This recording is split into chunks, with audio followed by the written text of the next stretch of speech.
ಹರಿ ಓಂ ಶ್ರೀ ಗುರುಭ್ಯೋ ನಮಃ. ಓಂ ಶ್ರೀ ಸದ್ಗುರು ನರಸಿಂಹಪ್ರಭು ದೇವಾಯ ನಮಃ. ಎಲ್ಲ ಆತ್ಮಜ್ಯೋತಿಗಳಿಗೂ ಸಾಷ್ಟಾಂಗ ನಮಸ್ಕಾರಗಳು ಹಾಗೂ ಇಂದಿನ ಸತ್ಸಂಗಕ್ಕೆ ಆಧಾರದ ಸ್ವಾಗತ.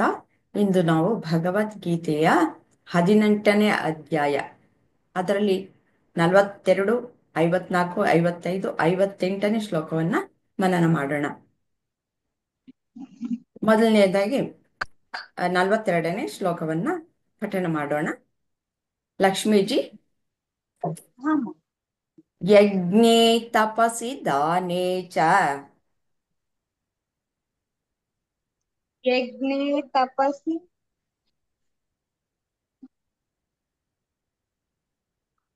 ಯಜ್ಞೇ ತಪಸಿ ದಾನೇ ಚ ಯಜ್ಞೇ ತಪಸಿ ದಾನೇ ಚ ಸ್ಥಿತಿ ಸದಿತಿ ಚೋಚ್ಯತೆ ಸ್ಥಿತಿ ಸದಿತಿ ಯೋಜ್ಯತೆ ಸ್ಥಿತಿ ಸದಿತಿ ಯೋಜ್ಯತೆ ಕರ್ಮ ಚೈವ ತದರ್ಥೀಯಂ ಕರ್ಮ ಚೈವ ತತರ್ಥೀಯ. ಇನ್ನೊಂದ್ಸತಿ ಅಮ್ಮ. ಕರ್ಮ ಚೈವ ತದರ್ಥೀಯಂ ಕರ್ಮ ಚೈವ ತತರ್ಥೀಯಂ ಕರ್ಮ ಚೈವ ತತರ್ಥೀಯಂ ಸದಿತ್ಯೇವಾಭಿಧೀಯತೆ ಸದಿದ್ದೇವಾಭಿಜೀಯತೆ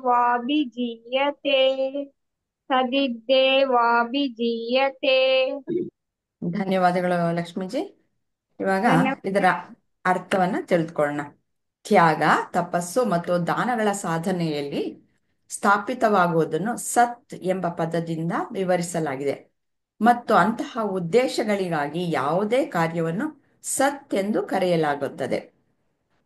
ಇದರ ಪದಶಃ ಅರ್ಥ: ಯಜ್ಞೆ ತ್ಯಾಗದಲ್ಲಿ, ತಪಸ್ಸಿ ತಪಸ್ಸಿನಲ್ಲಿ, ದಾನೆ ದಾನದಲ್ಲಿ, ಚ ಮತ್ತು ಸ್ಥಿತಿ ಸ್ಥಿರತೆಯಲ್ಲಿ, ಸ್ಥಾಪಿತ, ಸತ್ ಅಕ್ಷರವಾದ ಸತ್, ಇತಿ ಹೀಗೆ, ಚ ಮತ್ತು ಉಚ್ಯತೆ ಉಚ್ಚರಿಸಲಾಗುತ್ತದೆ, ಕರ್ಮ ಕ್ರಿಯೆ, ಚ ಮತ್ತು ಏವ ನಿಜವಾಗಿಯೂ, ತತ್ ಅರ್ಥೀಯಂ ಇಂತಹ ಉದ್ದೇಶಗಳಿಗಾಗಿ, ಸತ್ ಅಕ್ಷರವಾದ ಸತ್, ಇತಿ ಹೀಗೆ, ಏವ ನಿಜವಾಗಿಯೂ, ಅಭಿಧೀಯತೆ ವಿವರಿಸಲಾಗಿದೆ. ಮುಂದಿನ ಶ್ಲೋಕಕ್ಕೆ ಹೋಗೋಣ.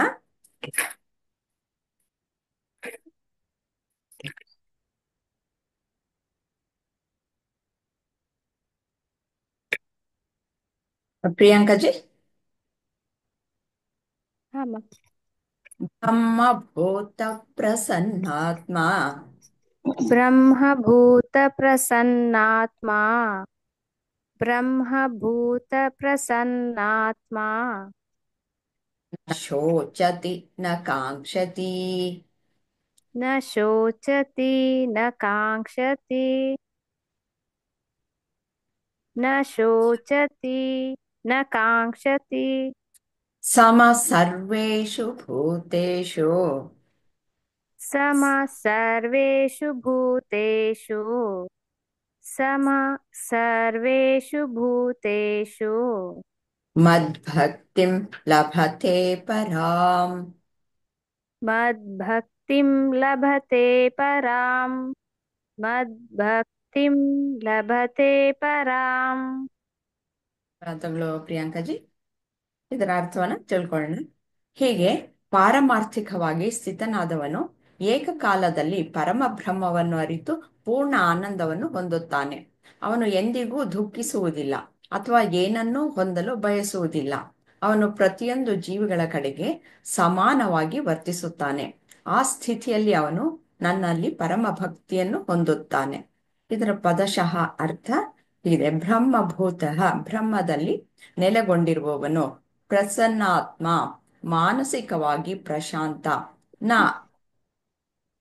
ಆಗಲಿ, ಶೋಚತಿ ದುಃಖಿಸುವ, ನ ಇಲ್ಲ, ಕಾಂಕ್ಷತಿ ಅಪೇಕ್ಷಿಸುವ, ಸಮಹ ಸಮಾನವಾಗಿ, ಸರ್ವೇಷು ಎಲ್ಲರ ಕಡೆಗೆ, ಭೂತೇಷು ಜೀವಿಗಳು, ಮದ್ಭಕ್ತಿಂ ನನಗೆ ಭಕ್ತಿ, ಲಭತೆ ಪ್ರಾಪ್ತವಾಗುತ್ತದೆ, ಪರಮ ಪರಮ. ಮುಂದಿನ ಶ್ಲೋಕಕ್ಕೆ ಹೋಗೋಣ. ಸಾವಿತ್ರಿಜಿ ಹಾ ಪದ್ಮಾಜಿ. ಹೇಳೋಣ. ಭಕ್ತ್ಯಾ ಮಾಮಭಿಜಾನಾತಿ ಭಕ್ತ್ಯಾ ಮಾಮಭಿಜಾನಾತಿ ಭಕ್ತ್ಯಾ ಮಾಮಭಿಜಾನಾತಿ ಯಾವಾನ್ ಯಶ್ಚಾಸ್ಮಿ ತತ್ವತಃ ಯಾವಾನ್ ಯಶ್ಚಾಸ್ಮಿ ತತ್ವತಃ ಯಾವಾನ್ ಯಶ್ಚಾಸ್ಮಿ ತತ್ವತಃ ತತೋ ಮಾಂ ತತ್ವತೋ ಜ್ಞಾತ್ವಾ ತತೋ ಮಾಂ ತತ್ವತೋ ಜ್ಞಾತ್ವಾ ತತೋ ಮಾಂ ತತ್ವತೋ ಜ್ಞಾತ್ವಾ ವಿಶತೆ ತದನಂತರಂ ವಿಶತೆ ತದನಂತರಂ ವಿಶತೆ ತದನಂತರಂ. ಧನ್ಯವಾದಗಳು ಸಾವಿತ್ರಿಜಿ. ಈಗ ಇದರ ಅರ್ಥವನ್ನು ತಿಳ್ಕೊಳ್ಳೋಣ. ಒಬ್ಬನು ನನ್ನನ್ನು ಯಥಾರ್ಥವಾಗಿ ಪರಮ ಪುರುಷನೆಂದು ಭಕ್ತಿ ಸೇವೆಯಿಂದ ಮಾತ್ರ ಅರ್ಥ ಮಾಡಿಕೊಳ್ಳಬಹುದು ಮತ್ತು ಅಂತಹ ಭಕ್ತಿಯಿಂದ ಒಬ್ಬನು ನನ್ನ ಬಗ್ಗೆ ಪೂರ್ಣ ಪ್ರಜ್ಞೆಯಲ್ಲಿದ್ದಾಗ ಅವನು ದೇವರ ರಾಜ್ಯವನ್ನು ಪ್ರವೇಶಿಸಬಹುದು. ಇದರ ಪದಶಃ ಅರ್ಥ ಹೀಗಿದೆ. ಭಕ್ತಿಯ ಪ್ರೀತಿಯ ಭಕ್ತಿಯಿಂದ ಮಾಂ ನಾನು ಜಾನತಿ ಒಬ್ಬನಿಗೆ ತಿಳಿಯುತ್ತದೆ.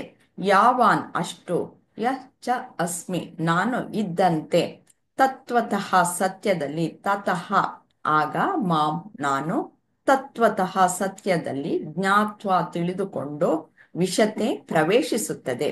ತತ್ ಅನಂತರಂ ಆಮೇಲೆ.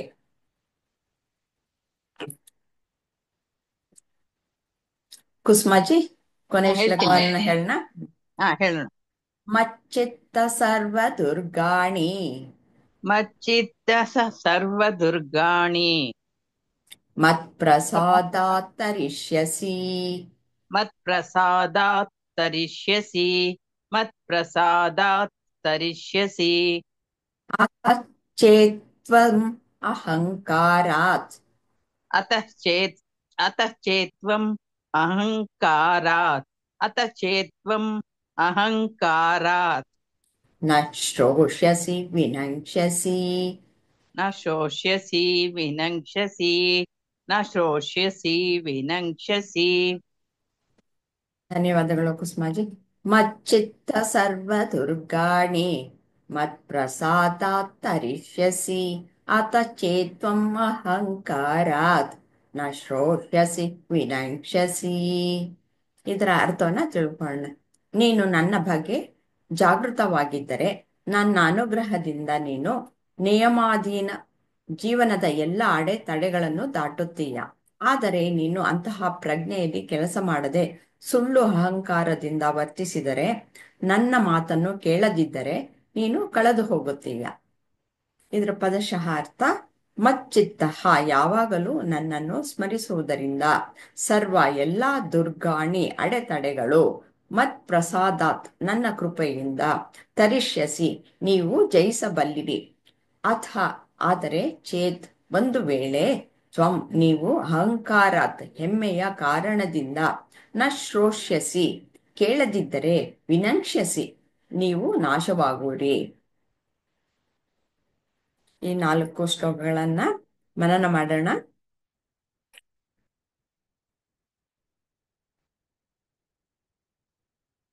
ಲಕ್ಷ್ಮೀಜಿ ಮೊದಲನೇದಾಗಿ 42ನೇ ಶ್ಲೋಕವನ್ನು ತಗೊಳ್ಳೋಣ.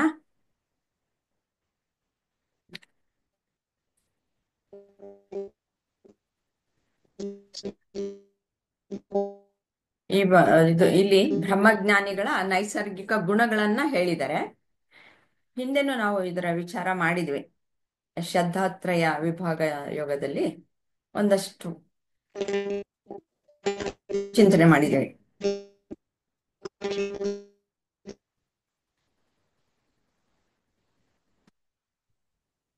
ಬಹುಶಃ ಲಕ್ಷ್ಮೀಜಿ ಅವ್ರದ್ದು ಇಂಟರ್ನೆಟ್ ಸರಿ ಇಲ್ಲ. ನೀವು ಪ್ರಿಯಾಂಕಾಜಿ ನೀವು ಹೇಳಿ.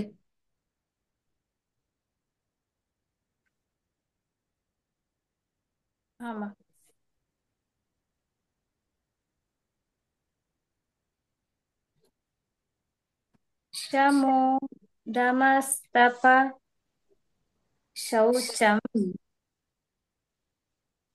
ಶಾಂತಿರಾರ್ಜವಮೇವ ಚ ಜ್ಞಾನಂ ವಿಜ್ಞಾನಮಾಸ್ತಿಕ್ಯಂ ಬ್ರಹ್ಮ ಕರ್ಮ ಸ್ವಭಾವಜಂ.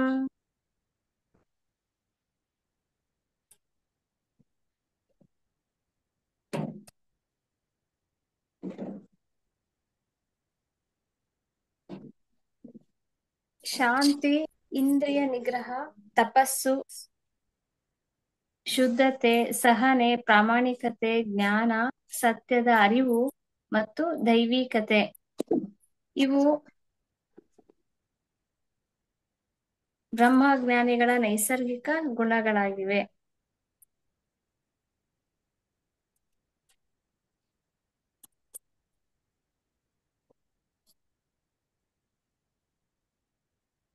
ಈ ಈ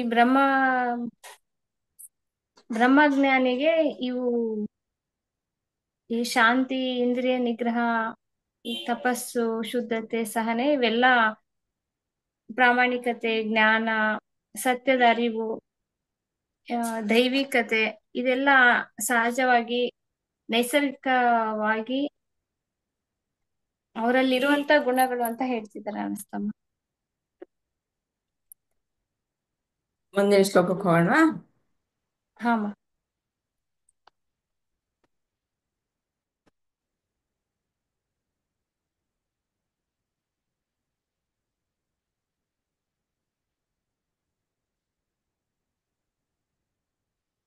ಬ್ರಹ್ಮಭೂತ ಪ್ರಸನ್ನಾತ್ಮ ನ ಶೋಚತಿ ನ ಕಾಂಕ್ಷತಿ ಸಮ ಸರ್ವೇಷು ಭೂತೇಷು ಮದ್ಭಕ್ತಿಂ ಲಭತೆ ಪರಾಂ.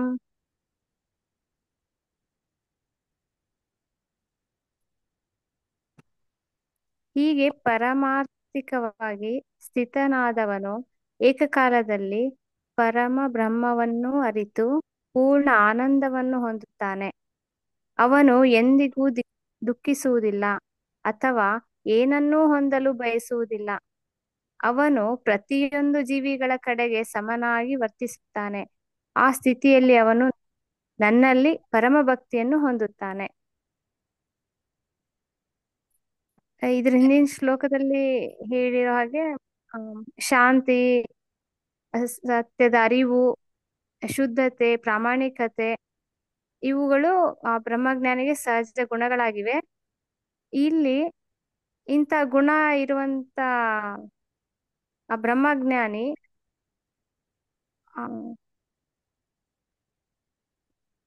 ಅವರಿಗೆ ಬ್ರಹ್ಮನ ಬಗ್ಗೆ ಪೂರ್ಣ ಅರಿವು ಇದೆ. ಅದರಲ್ಲಿ ಅವರು ಆನಂದವಾಗಿದ್ದಾರೆ. ಎಂತ ಅದು ಹೇಗೆ ಇರ್ಲಿ, ಸಂತೋಷ ಇರ್ಲಿ, ದುಃಖ ಇರ್ಲಿ, ಎಲ್ಲವನ್ನೂ ಅವ್ರು ಸಮಾನವಾಗಿ ತಗೋತಾರೆ. ಕಷ್ಟ, ದುಃಖ ಅಂತ ಇದ್ದಾಗ ಅವರು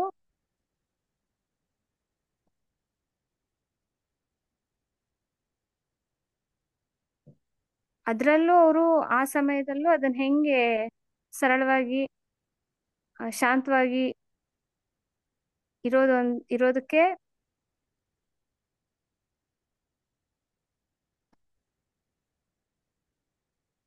ಶಾಂತವಾಗಿ ಇರ್ತಾರೆ.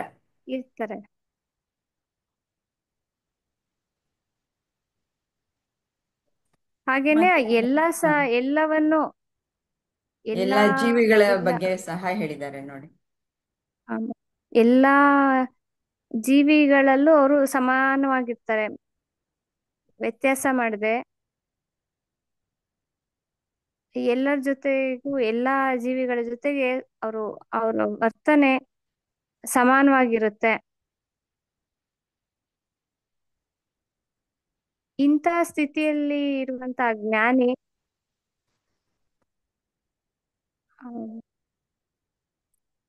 ಸದಾ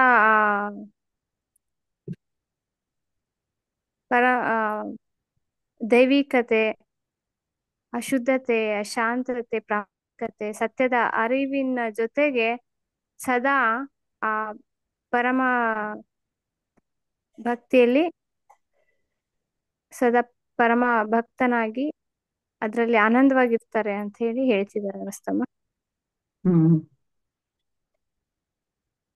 55ನೇ ಶ್ಲೋಕದಲ್ಲಿ ನೋಡೋಣ. ಭಕ್ತ್ಯಾ ಮಾಮಭಿಜಾನಾತಿ ಯಾವಾನ್ ಯಶ್ವಾಸ್ಮಿ ಯಶ್ಚಾಸ್ಮಿ ಯಶ್ಚಾಸ್ಮಿ ಕರೆಕ್ಟ್ ಹೇಳಿ. ಭಕ್ತ್ಯಾ ಮಾಮಭಿಜಾನಾತಿ ಯಾವಾನ್ ಯಶ್ಚಾಸ್ಮಿ ತತ್ವತಃ ತಥೋ ಮಾಂ ತತ್ವತೋ ಜ್ಞಾತ್ವಾ ವಿಶತೆ ತದನಂತರಂ.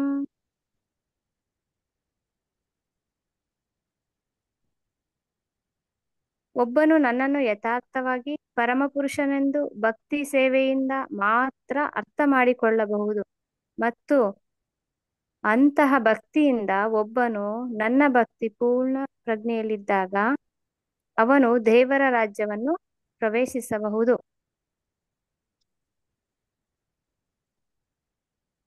ಈ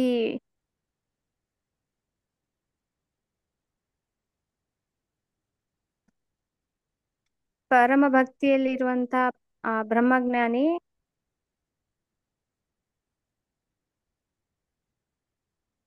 ಅದು ಹೇಗಿದೆನೋ ಹಾಗೆ ಯಥಾರ್ಥವಾಗಿ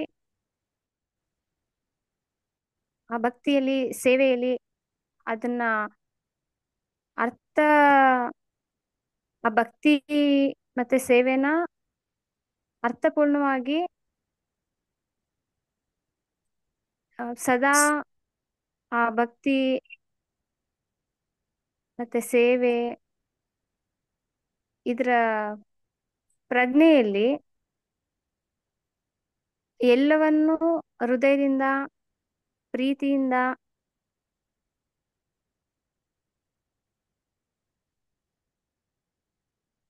ಎಲ್ಲವನ್ನು ದೈವಿಕವಾಗಿ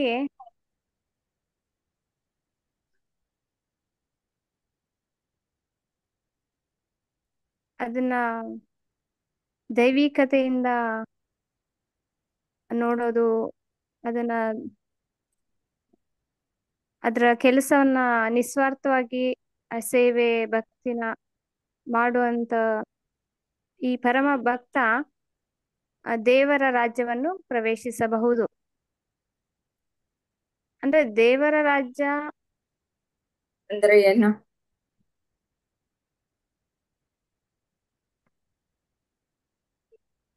ಈಗ ಉದಾಹರಣೆಗೆ ದೇವಸ್ಥಾನದಲ್ಲಿ ಎಲ್ಲಾ ರೀತಿ ಭಕ್ತರಿರ್ತಾರೆ. ಅಲ್ಲಿ ಏನೋ ಒಂದು ದೇವಸ್ಥಾನದಲ್ಲಿ ಒಂದು ಶಾಂತಿ ಇದೆ, ಅಲ್ಲಿ ಸ್ವಲ್ಪ ಹೊತ್ತು ಸಮಾಧಾನವಾಗಿ ಇರ್ಬೋದು ಅಂತ ಹೇಳಿ ಅಲ್ಲಿ ಹೇಗೆ ಭಕ್ತರು ಆ ಜಾಗವನ್ನ ಬಹಳ ಪ್ರೀತಿಯಿಂದ ಬಹಳ ಭಕ್ತಿಯಿಂದ ಒಂದು ಸೇವೆಯಿಂದ ಅಲ್ಲಿ ಹೆಂಗೆ ನಡ್ಕೊಳ್ತಾರೋ, ಇಂಥ ಕೆಲ್ಸನ ದೇವಸ್ಥಾನದಲ್ಲಿ ಅಲ್ಲದೆ ಎಲ್ಲಾ ಕ್ಷಣದಲ್ಲಿ ಎಲ್ಲಾ ಜಾಗದಲ್ಲಿ ಎಲ್ಲರ ಜೊತೆ ಸಮಾನವಾಗಿ ದೈವಿಕವಾಗಿ ಎಲ್ಲಾ ಜೀವಿಗಳ ಜೊತೆ ನಿಸ್ವಾರ್ಥವಾಗಿ ಅದನ್ನ ಅರ್ಥಪೂರ್ಣವಾಗಿ ಪೂರ್ಣ ಪ್ರಜ್ಞೆಯಲ್ಲಿ ಸದಾ ಅದನ್ನ ಬಹಳ ಹೃದಯದಿಂದ ಆನಂದಿಸ್ತಾ ಇರುವಂತ ಆ ಎಲ್ಲ ಕ್ಷಣಗಳನ್ನು ಅದು ವ್ಯತ್ಯಾಸ ಮಾಡದೆ ಬೇಕು ಬೇಡ ಸರಿ ತಪ್ಪು ಕಷ್ಟ ಸುಖ ಈ ರೀತಿ ಯಾವುದು ವ್ಯತ್ಯಾಸ ಮಾಡದೆ ಅದು ಹೇಗಿದೆನೋ ಹಾಗೆ ಯಥಾರ್ಥವಾಗಿ ಆ ಕ್ಷಣದಲ್ಲಿ ಎಲ್ಲವನ್ನೂ ಎಲ್ಲಾ ಕ್ಷಣದಲ್ಲೂ ದೈವಿಕವಾಗಿ ಪ್ರಜ್ಞೆಯಲ್ಲಿ ಆನಂದಿಸ್ತಾ ಇರುವಂತವ್ರು ಅವರು ಸದಾ ಆ ದೇವರ ರಾಜ್ಯದಲ್ಲಿ ಇರ್ತಾರೆ. ಇಂಥ ಕೆಲಸವನ್ನ ಅಭ್ಯಾಸ ಮಾಡ್ತಾ ಮಾಡ್ತಾ ಅಂದ್ರೆ ಯಾವಾಗ್ಲೂ ಈಗ ಅದು ಒಂದು ಗಿಡ ಅದಕ್ಕೆ ಏನು ಗೊತ್ತಾಗಲ್ಲ ಅಂತಲ್ಲ, ಅಥವಾ ಪ್ರಾಣಿಗಳಿಗೆ ಮಾತಾಡಕ್ ಬರಲ್ಲ ಅಂತಲ್ಲ, ಅದು ಮನುಷ್ಯರಲ್ಲೇ ಇವರು ಅವ್ರ ಬಟ್ಟೆನ ನೋಡಿ ಅವ್ರ ಕೆಲಸವನ್ನ ನೋಡಿ ಈ ರೀತಿ ಯಾವುದೇ ಏನು ವ್ಯತ್ಯಾಸ ಮಾಡದೆ ಎಲ್ಲವನ್ನು ಒಂದೇ ರೀತಿಯಲ್ಲಿ ನೋಡೋದಕ್ಕೆ ಅಭ್ಯಾಸ ಮಾಡ್ತಾ ಮಾಡ್ತಾ ಎಲ್ಲವನ್ನ ಪ್ರೀತಿಸ್ತಾ ಎಲ್ಲವನ್ನ ಹೃದಯದಿಂದ ತಗೊಳ್ತಾ ಎಲ್ಲವನ್ನು ದೈವಿಕವಾಗಿ ನೋಡ್ತಾ ಇರುವಂತ ಅಭ್ಯಾಸ ಮಾಡ್ತಿರುವಂತ ಈ ಬ್ರಹ್ಮಜ್ಞಾನಿ ಈ ದೇವರ ರಾಜ್ಯವನ್ನ ಬಹಳ ಸರಳವಾಗಿ ಸುಂದರವಾಗಿ ಅವರಿಗೆ ಪ್ರವೇಶಕ್ಕೆ ದಾರಿ ಇದೆ ಅಂತ ಹೇಳ್ತಿದ್ದಾರೆ ಅನಸ್ತಮ್ಮ. ಮುಂದಿನ ಶ್ಲೋಕಕ್ಕೆ ಹೋಗೋಣ. ಅಮ್ಮ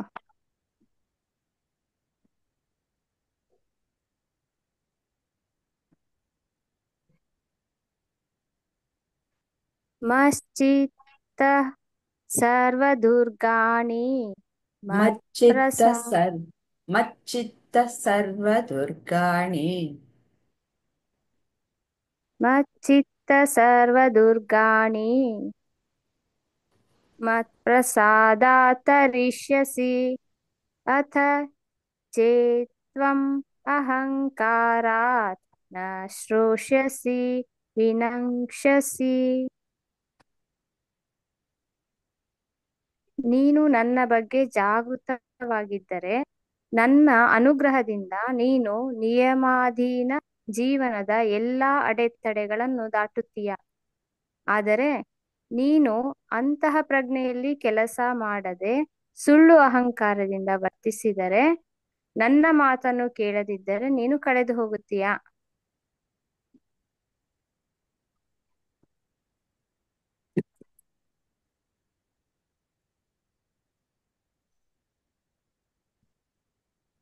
ಇಲ್ಲಿವರೆಗೆ ಈ ಹಿಂದಿನ 3 ಶ್ಲೋಕಗಳಲ್ಲಿ ಹೇಳಿರೋ ಹಾಗೆ ಸತ್ಯದ ಅರಿವಿನಲ್ಲಿರುವಂತ ಶಾಂತವಾಗಿ ಶುದ್ಧವಾಗಿ ಪ್ರಾಮಾಣಿಕವಾಗಿ ದೈವಿಕವಾಗಿರುವಂತ ಬ್ರಹ್ಮಜ್ಞಾನಿ ಅವನು ಈ ಎಲ್ಲ ಅನುಗ್ರಹ ಇರೋದ್ರಿಂದ ಅವ್ರ ಜೀವನದಲ್ಲಿ ಏನೇ ಬಂದ್ರು ಅದೆಲ್ಲವನ್ನು ಹೆಂಗೆ ನಿಭಾಯಿಸ್ಬೇಕು, ಎಂತ ಸಂದರ್ಭದಲ್ಲೂ ಅದನ್ನ ಹೆಂಗೆ ಬಹಳ ಸರಳವಾಗಿ ತಗೊಂಡು ಹೋಗ್ಬೇಕು ಅನ್ನುವಂತ ಪ್ರಜ್ಞೆಯಲ್ಲಿ ಕೆಲಸ ಮಾಡೋದು.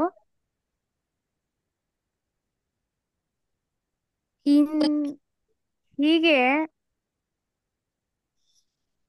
ಇಂಥ ಸೇವೆ ಭಕ್ತಿ ಪ್ರಾಮಾಣಿಕತೆ ಹೀಗೆ ಸದಾ ಇದರಲ್ಲಿ ಹೇಗೆ ಇನ್ನೂ ಹೆಚ್ಚು ಕಲಿಯೋದು, ಇದರಲ್ಲಿ ಹೇಗೆ ಆಳವಾಗಿ ಹೋಗೋದು, ಇದರಲ್ಲೇ ಹೇಗೆ ಆನಂದಿಸೋದು, ಇದರಲ್ಲಿ ಹೇಗೆ ಪ್ರಾಮಾಣಿಕವಾಗಿರೋದು, ಈ ಭಕ್ತಿ ಸೇವೆಯಲ್ಲಿ ಹೆಂಗೆ ನಿಸ್ವಾರ್ಥವಾಗಿರೋದು ಅಂತ ಕೆಲಸವನ್ನ ಮಾಡ್ತಾ ಮಾಡ್ತಾ ಇನ್ನು ಆಳಕ್ಕೆ ಇನ್ನು ಹೆಚ್ಚು ಕಲಿಯೋದಕ್ಕೆ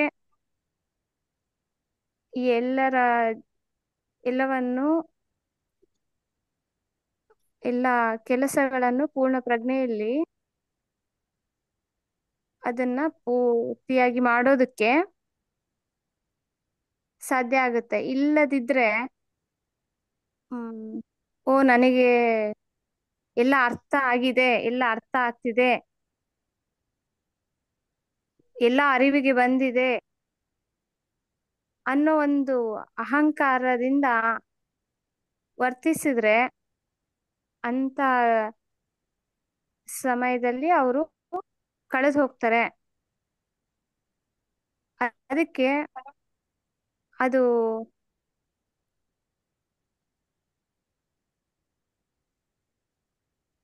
ಇಲ್ಲಿ ಹೇಳ್ತಿದ್ದಾರೆ, ನನ್ನ ಮಾತನ್ನು ಕೇಳು ಅಂದ್ರೆ ಈ ಇರುವಂತ ಅರಿವು ಅದು ಶಾಶ್ವತವಾಗಿ ಸತ್ಯವಾಗಿರುವಂತದ್ದು. ಈ ಏನೇ ಬಂದ್ರೂ ಎಲ್ಲವನ್ನೂ ತಗೊಳ್ಳುವಂತಹ ನಿಭಾಯಿಸುವಂತಹ ಒಂದು ಸರಳ ಮಾರ್ಗವನ್ನ ಹೇಳ್ಕೊಡ್ತಾ ಇದ್ದಾರೆ. ಅದಕ್ಕೆ ಇದ್ರಲ್ಲಿ ಕಳೆದು ಹೋಗದೆ ಮತ್ತೆ ಸುಳ್ಳು ಅಹಂಕಾರ ಭ್ರಮೆ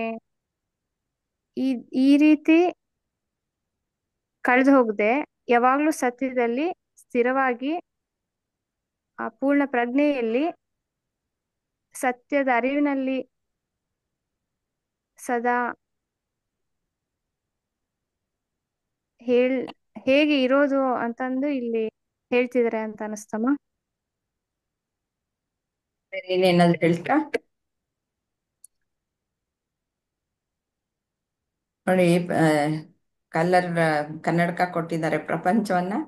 ನಾವು ಹೇಗ್ ನೋಡಿದ್ರೆ ಹಾಗೆ, ಯಾವ ಕನ್ನಡಕ ಹಾಕೊಂಡು ನೋಡಿದ್ರೆ ಆ ಬಣ್ಣವಾಗಿ ಕಾಣಿಸುತ್ತೆ. ಹಾ ಅಮ್ಮ.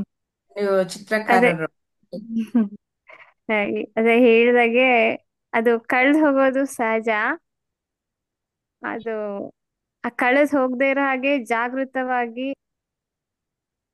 ಈ ಈಗಿರುವಂತ ಅರಿವಿನಲ್ಲಿ ಇಲ್ಲಿ ಈ ಶ್ಲೋಕಗಳ ಮೂಲಕ, ಮನನದ ಮೂಲಕ ಸಿಗುವಂತ ಅರಿವಿನ ಆತ್ಮಜ್ಞಾನ, ಇದು ಬಹಳ ಎಷ್ಟು ಸರಳವಾಗಿದೆನೋ ಅಷ್ಟೇ ಸೂಕ್ಷ್ಮವಾಗಿದೆ. ಈ ಇನ್ ಯಾವುದೇ ಕೆಲಸ ಮಾಡುವಾಗ್ಲೂನು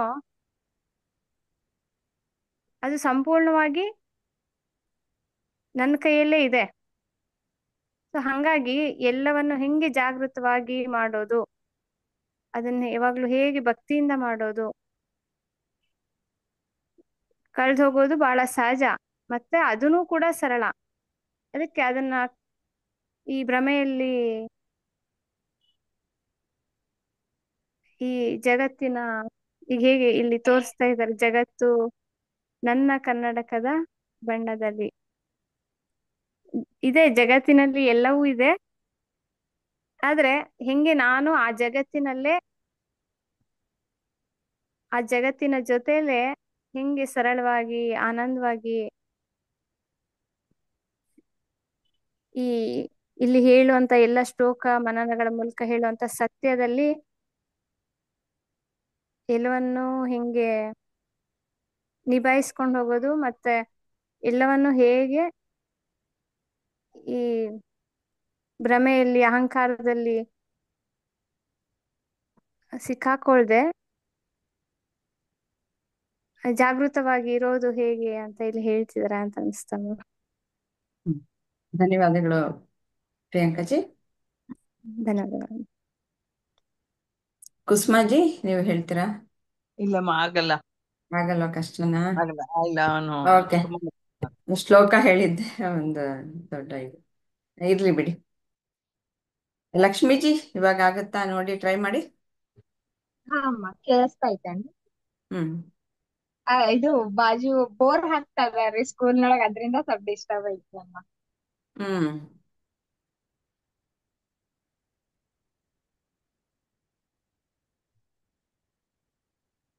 ಇಲ್ಲಿ ಬ್ರಹ್ಮಜ್ಞಾನ ಅಂತ ಕೊಟ್ಟಾರ್ರಿ. ಆ ಬ್ರಹ್ಮಜ್ಞಾನ ಈಗ ನಮ್ದು ಹಣೆ ಬರಹ ನಾವ ಬರ್ಕೊಳ್ಳೋದು ಅಂತೇಳಂದ ಆದಾಗ ನಮ್ಮೊಳಗ್ ಯಾಕೆ ಬ್ರಹ್ಮ ಇಲ್ಲ ಅಮ್ಮ? ನನಗ್ ಹಂಗ ಅನ್ನಿಸ್ತುರಿ. ಈಗ ಇಲ್ಲಿ ಇರೋದೆಲ್ಲ ದೈವಿ ಶ್ರದ್ಧೆ, ಸತ್ಯದ ಅರಿವು, ಜ್ಞಾನ, ಪ್ರಾಮಾಣಿಕತೆ, ತಾಳ್ಮೆ, ಶುದ್ಧತೆ, ತಪಸ್ಸು, ಇಂದ್ರಿಯಗಳ ನಿಯಂತ್ರಣ, ಮನಸ್ಸಿನ ನಿಯಂತ್ರಣ, ಇವನ್ನೆಲ್ಲ ನಮ್ ಜೀವನದೊಳಗ ನಾವ್ ಇರಾಗ ಏನ್ ಈ ದೇಹದ ರೂಪದೊಳಗ ಅದೇವಲ್ರಿ, ನಾವು ಅಳವಡಿಸ್ಕೊಂಡ್ವಿ ಅಂತಂದ್ ಹೇಳಿದ್ರ ಬ್ರಹ್ಮ ಬ್ಯಾರೆ ಅಲ್ಲ, ನಾವ್ ಬ್ಯಾರೆ ಅಲ್ಲ ಅಂತಂದ್ ಹೇಳಿ ಹಂಗ ಆಗ್ತೈತಿ ಅಂತಂದ್ ಹೇಳಿ ನನಗ್ ಹಂಗ ಅನಸ್ತವಮ್ಮ. ಇವ್ ಬ್ಯಾರೆ ಎಲ್ಲೂ ಹುಡುಕೊಂಡು ಹೋಗುವಂತವಲ್ಲ, ನಮ್ಮೊಳಗ್ ನಾವ ಅರಿವಿಗ್ ತಗೋಬೇಕ್ರಿ ಇವನ್ನ. ತಗೊಂಡಾಗ ಈ ಗುಣಗಳು ನಮ್ಮೊಳಗ್ ನಾವು ತಗೊಂಡಾಗ ನಾವು ಆ, ಬ್ರಹ್ಮ ಇಲ್ಲಿ ಏನ್ ಬ್ರಾಹ್ಮಣರ ಅಂತ ಹೇಳಿ ಏನೋ ಮೆನ್ಷನ್ ಮಾಡಿದಾರಲ್ಲ. ಅದೇ ಬ್ರಹ್ಮಜ್ಞಾನಿಗಳು ಅಂತ ಹೇಳ್ತಾರೆ. ಹಾ ಅಮ್ಮ. ಅಂದ್ರೆ ಅವ್ರಿಗೆ ಇಂಥ ಗುಣಗಳೆಲ್ಲ ಇವೆ ಅಂತಂದ್ಬಿಟ್ಟು. ಹ್ಞೂನ್ರಿ. ನಾವು ನಮ್ಮೊಳಗ್ ನಾವ್ ಇವನ್ನ ಅರಿವಿಗ್ ಯಾರು ತಗೊಂಡು. ಇದನ್ನೆಲ್ಲ ಅಳವಡಿಸ್ಕೊಳ್ತಾರ ಅವರು ಬ್ರಹ್ಮಜ್ಞಾನಿಗಳು ಹಾ ಆಗೇ ಅಮ್ಮ, ಇರ್ತಾರೆ. ಹಾ ಅಮ್ಮ, ನನಗ್ ಹಂಗ ಅನ್ನಿಸ್ತ್ರಿ ಹ್ಮ್ ಇದು ಶ್ಲೋಕ ನೋಡ್ದಾಗ. ಹ್ಮ್ ಮುಂದಿನ ಶ್ಲೋಕಕ್ಕೆ ಹೋಗೋಣವಾ? ಹಾ ಅಮ್ಮ. ಬೇರೆ ಇನ್ನೇನಾದ್ರು ನೋಡಿ. ಲಾಸ್ಟ್ ಇದು ಅದೇ ಅಮ್ಮ, ಬ್ರಹ್ಮಜ್ಞಾನಿಗಳ ನೈಸರ್ಗಿಕ ಗುಣಗಳು ಅಂತ ಕೊಟ್ಟಿದೆ. ಹೌದು ಅಮ್ಮ. ಇವಾಗ ಗುರುಜಿ ಪ್ರಭು ಗುರುಜಿ ಆಗಿರ್ಬೋದು, ಅಥವಾ ಯಾರೋ ಒಬ್ರು ಗುರುಜಿ ಆಗಿಲ್ರಿ, ಎಲ್ಲಾರು ನಾವ್ ಒಂದ ಅಂತ ಹೇಳಿ ನೋಡ್ತಾರ್ರಿ ಅವ್ರು.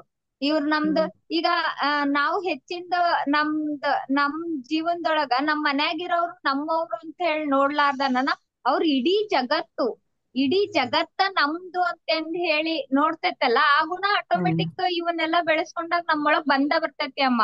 ಒಂದು ನಾವು ರೋಡ್ ಒಳಗ್ ಹೋಗ್ತಾ ಇರ್ಬೇಕಾದ್ರ ಒಂದ್ ಸಣ್ಣ ಗುಬ್ಬಿಗಾಗ್ಲಿ ಅಥವಾ ಯಾವ್ದೋ ಒಂದು ಪ್ರಾಣಿಗೆ ಆಗ್ಲಿ ಯಾರಿಗೆ ಏನ ತ್ರಾಸ ಆದ್ರೂ ಒಳ್ಳೆ ನಮಗ್ ತ್ರಾಸ ಆಗೇತೇನೋ ನಮ್ಮೊಳಗ ಆ ನೋವನ್ನ ನಾವು ತಗೊಂತೇವಲ್ಲ, ಅವಾಗ ನಾವು ಬ್ರಹ್ಮಜ್ಞಾನಿಗಳಾಗ್ತೇವಿ. ಎಲ್ಲರೂ ಒಂದ ಕುಟುಂಬ ಅಂತ ಹೇಳಿ ಅನ್ನಂಗ ಆಗ್ತೇವಿ ಅಂತ ಹೇಳಿ ನನಗ್ ಹಂಗ ಅನಿಸ್ತವಮ್ಮ. ಹ್ಮ್ ಇವಾಗ ಫಾರ್ ಎಕ್ಸಾಂಪಲ್ ಕುಸುಮ ಅಮ್ಮ ರೀ, ಅವ್ರಿಗೆ ಅವ್ರಿಗೆ ನೋವು ಆಗ್ತಾ ಐತಿ ಅಂತ ಹೇಳಿ ಗೊತ್ತಾದಾಗ ಅದು ನಾವು ಫೀಲ್ ಮಾಡಿದ್ವಿ ಅಂತ ಹೇಳಿದ್ರ ಆ ನೋವನ್ ಇಲ್ಲ ಆಗ್ತಿಲ್ಲ ಅಂತಂದ್ರೆ ಅವ್ರ ಸ್ಥಾನದೊಳಗ್ ನಾವಿದ್ದಾಗ ಅವ್ರ ಆಟೋಮೆಟಿಕ್ ಪೇನ್ ನಮಗ್ ಅರ್ಥ ಆಗ್ತೈತಿ ಅಮ್ಮ. ಅವ್ರ ನೋವು ಬೇರೆ ನಮ್ ನೋವು ಬೇರೆ ಅಂತಂದ್ ಹೇಳಿ ಅಂದಾಗ ಅದು ಸರಿ ಅಲ್ಲ, ನಾವ್ ಒಂದೇ ಕುಟುಂಬ ಆಗೋದಿಲ್ಲ ಅಂತಂದ್ ಹೇಳಿ ನನಗ್ ಹಂಗ ಅನ್ನಿಸ್ತವಮ್ಮ. ಖಂಡಿತ.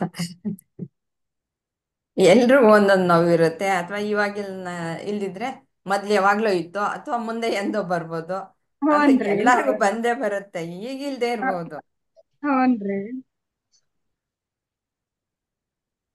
ಈ ಶ್ಲೋಕದಲ್ಲಿ.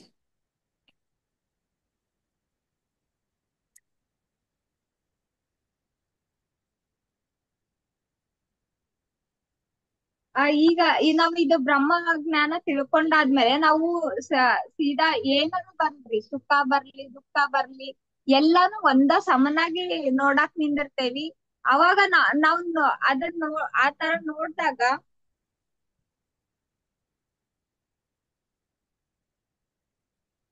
ಇಂಟರ್ನೆಟ್ ಹೋಯ್ತಾ ಮತ್ತೆ? ಇಲ್ಲ ಇಲ್ಲ ಅಮ್ಮ ಐತ್ರಿ. ಹಾ ಅದ್ ನನ್ಗೀಗ ಸ್ವಲ್ಪ ಮೊಬೈಲ್ ಹತ್ರಕ್ ಹಿಡ್ಕೊಂಡ್ ಮಾತಾಡ್ತಾ ಇದ್ದಾನಲ್ರಿ, ಅದು ಏನು ಓದಿರೋದ್ ಕಾಣ್ತಿಲ್ಲ ಅಮ್ಮ. ಹಾ ದೊಡ್ಡದ್ ಶ್ರೀಕೃಷ್ಣ, ಮಾಡ್ಕೊಳ್ಳಿ. ಹಾ ಅಮ್ಮ, ಶ್ರೀಕೃಷ್ಣನಲ್ಲಿ ನಾವು ಒಂದಾಗ್ತೇವಿ ಅಂತ ಹೇಳ್ಬಿಟ್ಟು ಇವಾಗ ಅಮ್, ಅಮ್, ಈಗ ಮ, ಪ್ರಭು ಗುರುಜಿ ಹೆಂಗ ಕ್ಲಾಸ್ ಚಾಲು ಮಾಡಿದ್ರಲ್ರಿ, ಅದೇ ತರ ಈಗ ನೀವು ವಿಜಯ್ ಬಾವ ಎಲ್ಲಾ ಕ್ಲಾಸ್ ಒಬ್ರಾಗಿ ಒಬ್ರು ಬೆಳ್ಕೊಂತ ಹೊಂಟೇವ್ರಿ. ಆ ತರ ಅಂತಂದ್ ಹೇಳಿ ನನಗ್ ಅನಸ್ತಮ್ಮ. ನಾವು ಯಾವಾಗ್ಲೂ ಹಣದ ನೋಡ್ಲಾರ್ದನ ಆ ಒಂದು ಕೃಷ್ಣ ಪ್ರಜ್ಞೆ ಒಳಗ್ ನೋಡ್ದಾಗ ನಾವು ಎಲ್ಲಾರು ಒಂದಂತ ಹೇಳಿ ನೋಡಾಕ್ ನಿಂದಿರ್ತೇವ್ರಿ. ಅವಾಗ ಈ ಕ್ಲಾಸ್ ನೊಳಗ್ ನೋಡ್ರಿ ಪ್ರತಿಯೊಬ್ರು ನಾವೆಲ್ಲಾ ಒಂದ ಅನ್ನಂಗ ಐತ್ರಿ. ಆ ತರ ಅಂತೇಳಿ ಹಂಗ ಅನಸ್ತಮ್ಮ.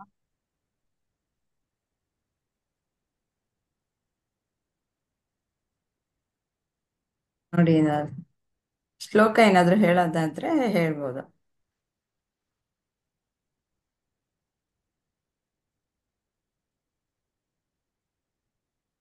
ಒಂದ್ಸತೆ ನಾವು ಭಕ್ತಿ ಸೇವೆನ ಅರ್ಥ ಮಾಡ್ಕೊಂಡಾಗ್ರಿ ಆ ಮ- ಬ್ಯಾ- ಬೇರೆದವ್ರಲ್ಲಿನೂ ಅದ ದೈವತ್ವದ ಗುಣ ಕಾಣ್ತೇವಿ ಅಂತಂದ್ ಹೇಳಿ ಹಂಗ ಅನ್ನಿಸ್ತವಮ್ಮ. ಎಲ್ಲಾರೊಂದು ಇರೋದು ಎಲ್ಲಾ ಆತ್ಮ ಒಂದ್ ನಮ್ಗ ವಿಜಯ್ ಬಾವ ಎಕ್ಸಾಂಪಲ್ ಕೊಟ್ಟಿದ್ರಿ.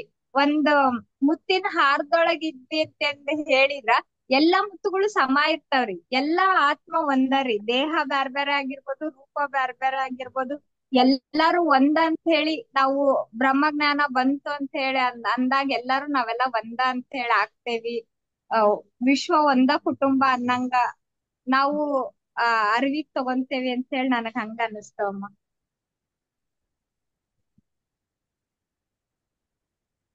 58ನೇ ಶ್ಲೋಕ ನೋಡೋಣ. ಹಾ ಅಮ್ಮ. ಈಗಿಲ್ಲೇ ಎಷ್ಟ್ ಚೆನ್ನಾಗ್ ಕೊಟ್ಟಾರ್ರಿ.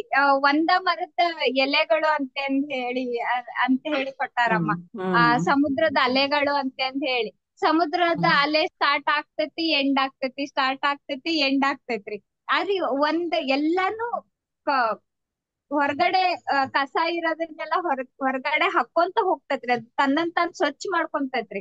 ಆ ತರ ನಾವೂನು ನಮ್ಮೊಳಗಿನ್ ನಾವು ಬ್ರಹ್ಮ ಜ್ಞಾನನ ಜಾಸ್ತಿ ಮಾಡ್ಕೊಂತ ಹೋಗಿ ನಮ್ಮನ್ನ ನಾವು ಸ್ವಚ್ಛ ಮಾಡ್ಕೊಂಡಾಗ ಒಂದ ಮರದ ಎಲೆಗಳು ರೀ ನಾವು. ಈಗ ಫ್ಯಾಮಿಲಿ ಟ್ರೀ ಅಂತ ಹೇಳ್ತಾರಲ್ಲಮ್ಮ, ನಾವು ಬರೇ ಒಂದ್ ಹ್ಮ್ ಕುಟುಂಬ ಅಷ್ಟ ಫ್ಯಾಮಿಲಿ ಟ್ರೀ ಅಲ್ಲ, ಇಡೀ ಜಗತ್ತ ನಮ್ದು ಅಂತಂದ್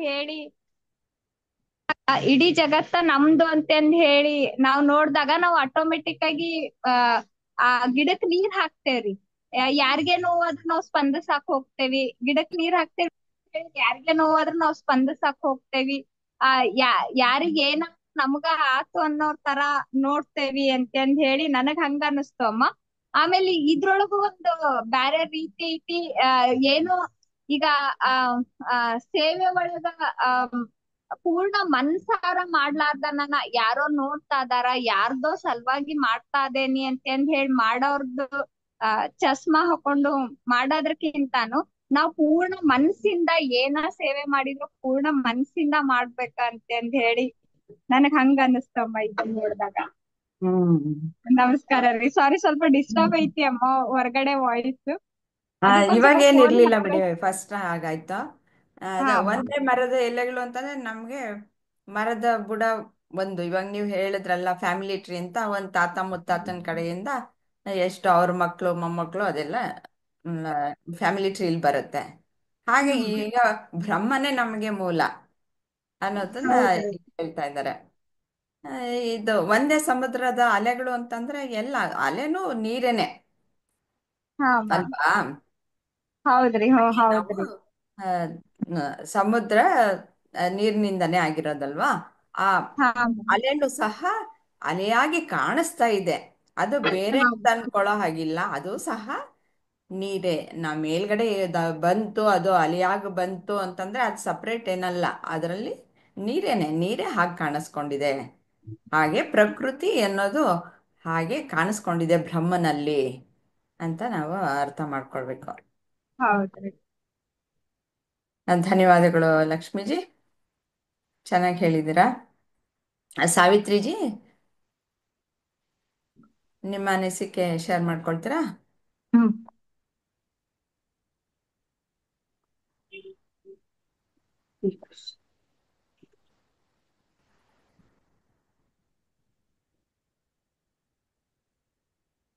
ಬ್ರಹ್ಮಭೂತ ಪ್ರಸನ್ನಾತ್ಮ ನ ಶೋಚಿ ನ ಕಾಂಕ್ಷತೆ ಸಮಃ ಸರ್ವೇಷು ಭೂತೇಷು ಮದ್ಭಕ್ತಿ ಲಭತೆ ಪರಂ.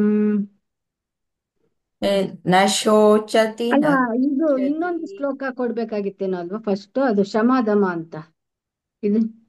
ಓ, ಹೌದಲ್ವಾ? ಹಾ, ಥ್ಯಾಂಕ್ ಯು.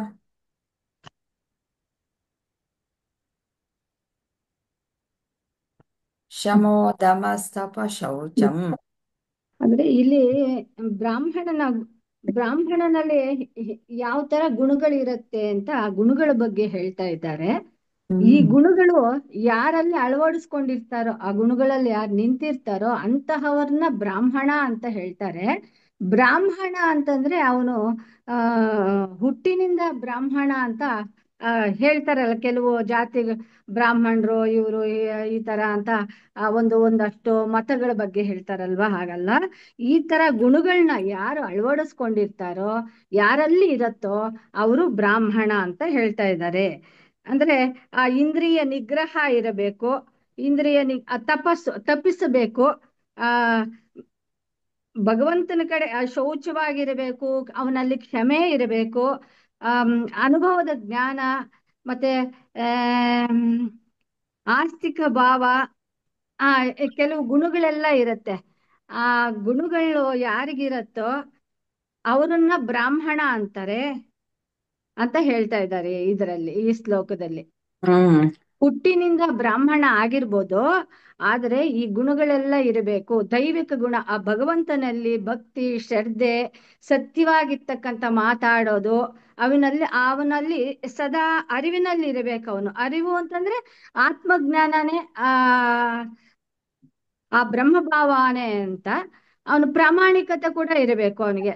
ಓ, ನಾವು ಅಂತ ಇರ್ತೀವಲ್ವ, ಎಷ್ಟು ಪ್ರಾಮಾಣಿಕನಪ್ಪ ಇವನು, ಎಷ್ಟು ಹೇಳಿದ ಮಾತು ಕೇಳ್ತಾನೆ, ತುಂಬಾ ಶ್ರದ್ಧೆ ಇದೆ, ಗುರು ಹಿರಿಯರು ಅಂತಂದ್ರೆ ಆ ತರ ಎಲ್ಲ ಆ ಪ್ರಾಮಾಣಿಕತೆಗೆ ಒಂದಷ್ಟು ಗುಣಗಳು ಹೇಳಿರ್ತಾರೆ. ಆ ಪ್ರಾಮಾಣಿಕತೆಯಿಂದ ಇವ್ನು ನಡ್ಕೋತಾನೆ, ಸಹನೆ ಇದೆ, ಏನಂದ್ರು ಅಷ್ಟು ಬೇಗ ಕೋಪಿಸ್ಕೊಳ್ಳಲ್ಲ, ತಾಳ್ಮೆ ವಹಿಸ್ತಾನೆ, ತುಂಬಾ ಶ್ರದ್ಧೆಯಿಂದ ಏನೇ ಕೆಲಸ ಹೇಳಿದ್ರು ಶ್ರದ್ಧೆಯಿಂದ ಮಾಡ್ತಾನೆ.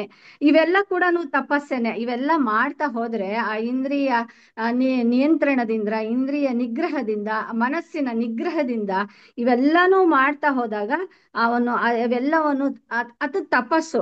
ಈ ಎಲ್ಲಾ ಗುಣಗಳನ್ನು ಅಳವಡಿಸ್ಕೊಂಡ ಹೋದಾಗ ಅವನ್ಗೆ ಬ್ರಾಹ್ಮಣ ಅಂತ ಹೇಳ್ತಾರೆ ಅಂತ ಹೇಳ್ತಾ ಇದ್ದಾರೆ ಈ ಶ್ಲೋಕದಲ್ಲಿ. ಅದು ನೈಸರ್ಗಿಕವಾಗಿ ಹೇಳಿ ಹೇಳಿ. ಅಷ್ಟೇ ಬಿಡಿ, ಅದಷ್ಟೇ ಬಿಡಿ, ಅಷ್ಟೇ ಪದ್ಮಜಿ. ಹ. ಈ ಶ್ಲೋಕಕ್ಕೆ ಹೋಗೋಣ. ಈ ತರ ಈ ತರ ಆ ಪ್ರಾಮಾಣಿಕತೆ ಅವನ್ನೆಲ್ಲ ಬೆಳೆಸ್ಕೊಂಡು ಅವನು ಆ ಒಂದು ಭಾವನೆ ಬೆಳೆಸ್ಕೊಂಡಾದ್ಮೇಲೆ ಅವನು ಏಕಾಂತದಲ್ಲಿ ಪರಬ್ರಹ್ಮನನ್ನು ಅರ್ಥಕೊಂತಾನೆ. ಆ ಅವನು ಆ ಶ್ರವಣ ಮನನಗಳಿಂದ ಅರಿತುಕೊಂತ ಪೂರ್ಣವಾದಂತ ಆನಂದವನ್ನು ಪಡಿತಾನೆ. ಆ ದೇವರಲ್ಲೂ ಕೂಡ ಒಂದಾಗ್ತಾನೆ. ಯಾಕೆ ಅಂತಂದ್ರೆ ಅವನಿಗೆ ಇನ್ನು ಯಾವುದೇ ಎಲ್ಲ ಒಂದೇ ಆದ್ಮೇಲೆ ಈ ಗುಣಗಳು, ಈ ದೈವಿ ಗುಣಗಳು ಇವೆಲ್ಲಾನು ಬಂದ ಮೇಲೆ ಅವನಿಗಿನ್ ಯಾವ್ದು ತರ ದುಃಖನೂ ಇರಲ್ಲ, ಆ ಏನನ್ನು ಬಯಸೋದು ಇಲ್ಲ ಅವನು. ನ ಶೋಚತಿ ನ ಕಾಂಕ್ಷತಿ ಅಂತ ಏನನ್ನು ಬಯಸೋದು ಇಲ್ಲ ಅವನು. ಹಾಗಾಗಿ ಆ ಪ್ರತಿಯೊಂದು ಜೀವಿಗಳನ್ನು ಸಮಾನವಾಗಿ ನೋಡ್ತಾನೆ ಅಂತಂದ್ರೆ ಆ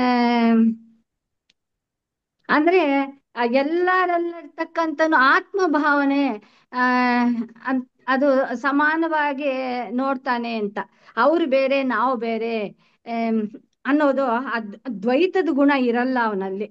ಒಂದೇ ಯಾವಾಗ ಒಂದೇ ಅನ್ನೋ ಗುಣ ಇರತ್ತೋ ಅವಾಗ ಇನ್ಯಾವುದೇ ಅವನಿಗೆ ದುಃಖ ಇಲ್ಲ. ನಾನ್ ಬೇರೆ ಪರಮಾತ್ಮ ಬೇರೆ, ನಾನ್ ಬೇರೆ ಪ್ರಪಂಚ ಬೇರೆ ಅಂತಿದ್ದಾಗ, ಬೇರೆ ಬೇರೆ ಅಂತಿದ್ದಾಗ, ಈಗ ಒಂದು ಮರದಲ್ಲಿ ಬಿಟ್ಟಿರ್ತಕ್ಕಂಥ ಎಲೆಗಳೆಲ್ಲ ಒಂದೇ ಆಗಿರ್ಬೇಕಾದ್ರೆ ಎಲ್ಲ ಒಂದೇ ಅನ್ನೋ ಒಂದು ಗುಣಗಳನ್ನ ಬೆಳೆಸ್ಕೊಂತ ಹೋಗ್ತಾನೆ.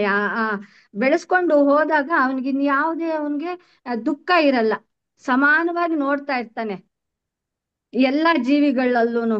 ಯಾಕೆಂದ್ರೆ ನನಗ್ ನೋವಾದಾಗ ಅದಕ್ಕೂ ನೋವಾಗತ್ತಲ್ವಾ, ನನ್ಗೆ ಸುಖ ಅಂದ್ರೆ ಅದಕ್ಕೂ ಆ ತರ ಒಂದು ಭಾವನೆಯನ್ನ ಬೆಳೆಸ್ಕೊಂಡಿರ್ತಾನೆ. ಹಾಗಾಗಿ ಎಲ್ಲವನ್ನು ಸಮಾನವಾಗಿ ನೋಡ್ತಾ ಇರ್ತಾನೆ ಅಂತ. ಅವನು ಪರಮ ಭಕ್ತಿಯಿಂದ ಕೂಡ ಇರ್ತಾನೆ. ಆ ಭಕ್ ಭಗವಂತನಲ್ಲಿ ಅಪಾರವಾದಂತ ಭಕ್ತಿ ಹೊಂದಿದ್ದು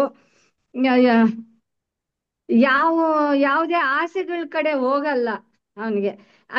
ಇನ್ನ ಭಗವಂತ ಬಿಟ್ರೆ ಇನ್ನೇನು ಇರಲ್ಲ.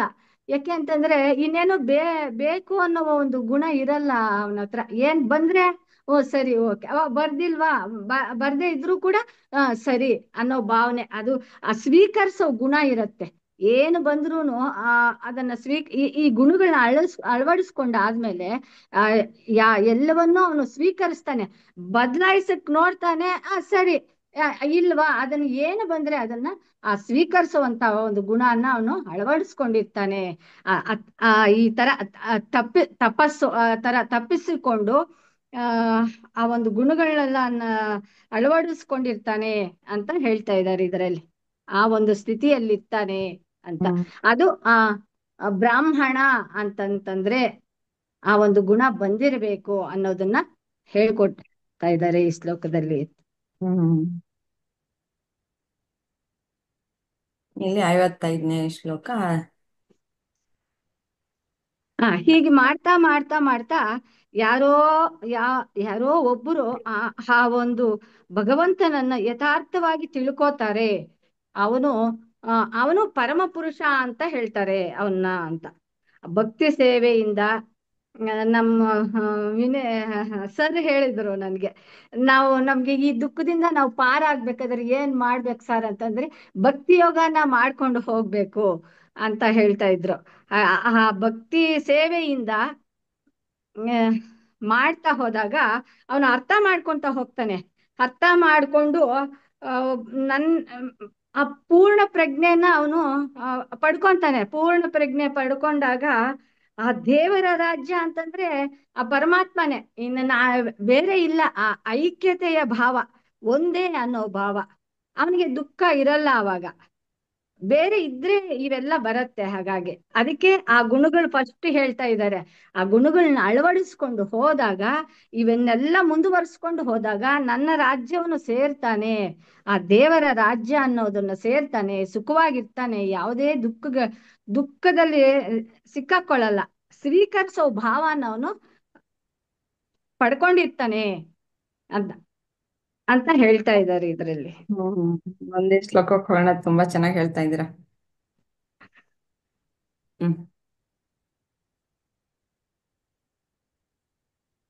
ಅಂದ್ರೆ ಎಲ್ಲ ಒಂದೇ ಅಂದ್ರೆ ನಮ್ಗೆ ದೃಷ್ಟಿಕೋನ ಬದಲಾಗ್ಬೇಕು ಅಂತ ನಮ್ ಸರ್ ಹೇಳ್ತಾ ಇದ್ರು ಇಂದಿನ ತರಗತಿಗಳನ್ನೆಲ್ಲ ನಮ್ಗೆ ಆ, ಒಂದೊಂದು ವಸ್ತುವನ್ನು ನೋಡಿದಾಗ ಅನೇಕ ರೀತಿಯಲ್ಲಿ ಆ ದೃಷ್ಟಿಕೋನದಲ್ಲಿ ಬದಲಾಗ್ತಾ ಹೋದಾಗ ಅಲ್ಲಿ ಆ ಬೇರೆ ಬೇರೆ ತರ ಕಾಣತ್ತೆ ಆ ತರ ನಾವು ಇವಾಗ ನೀರು ನೋಡಿದಾಗ ನಾವು ಅಲೆ ಅಂತ ಒಂದು ಹೆಸರು, ಗುಳ್ಳೆ ಅಂತ ಒಂದು ಹೆಸರು, ನೊರೆ ಅಂತ ಒಂದು ಹೆಸರು ಇಡ್ತೀವಿ. ಹಾಗಾಗಿ ಒಂದ್ ಸ್ವಲ್ಪ ನಿಧಾನಿಸಿ ಯೋಚನೆ ಮಾಡಿದಾಗ ಆ ನೀರು, ಆ ಸಮುದ್ರ ಅನ್ನೋದು ಎಲ್ಲವನ್ನೂ ಸ್ವೀಕರಿಸ್ತಾ ಇರತ್ತೆ. ಅದು ಉಕ್ಕಲ್ಲ ಅದು. ಅದಕ್ಕೆ ಆ ಅಹಂಕಾರ ಅನ್ನೋದು ಇರಲ್ಲ ಅನ್ನೋದು ನಮ್ಗೆ ಆ ಗೊತ್ತಾಗತ್ತೆ. ಎಲ್ಲವನ್ನೂ ಸ್ವೀಕರಿಸತ್ತಲ್ವಾ, ಸ್ವೀಕರಿಸಿದ ಮೇಲೆ ಅಲ್ಲಿ ನದಿ ನೀರು, ಇನ್ನೊಂದು ಕೆರೆ ನೀರು, ಅದು ಇದು ಅಂತ ಏನಿಲ್ಲ, ಎಲ್ಲ ಒಂದೇ ಅನ್ನೋದು ಆಗೋಗತ್ತೆ. ಅಲ್ಲಿ ಆ ಆ ಆ ಹೆಸರುಗಳು, ಆ ನಾಮರೂಪಗಳು ಯಾವುದು ಇರಲ್ಲ, ಒಂದೇ ಅನ್ನೋದನ್ನ ಅದು ಸೂಚಿತ ಸೊ ಆಮೇಲೆ ನಮ್ಗೆ ಅರ್ಥ ಆಗತ್ತೆ ಅದು ಒಂದೇ ನೀರು ಅಂತ. ಆಮೇಲೆ ಅಲೆ ಆಗಿರ್ಬೋದು, ಅಲೆ ಅಂತಂದ್ರೆ ಅದರಲ್ಲೂ ಕೂಡ ನೀರೇ, ಗುಳ್ಳೆನಲ್ಲೂ ಅದು ನೀರೇ.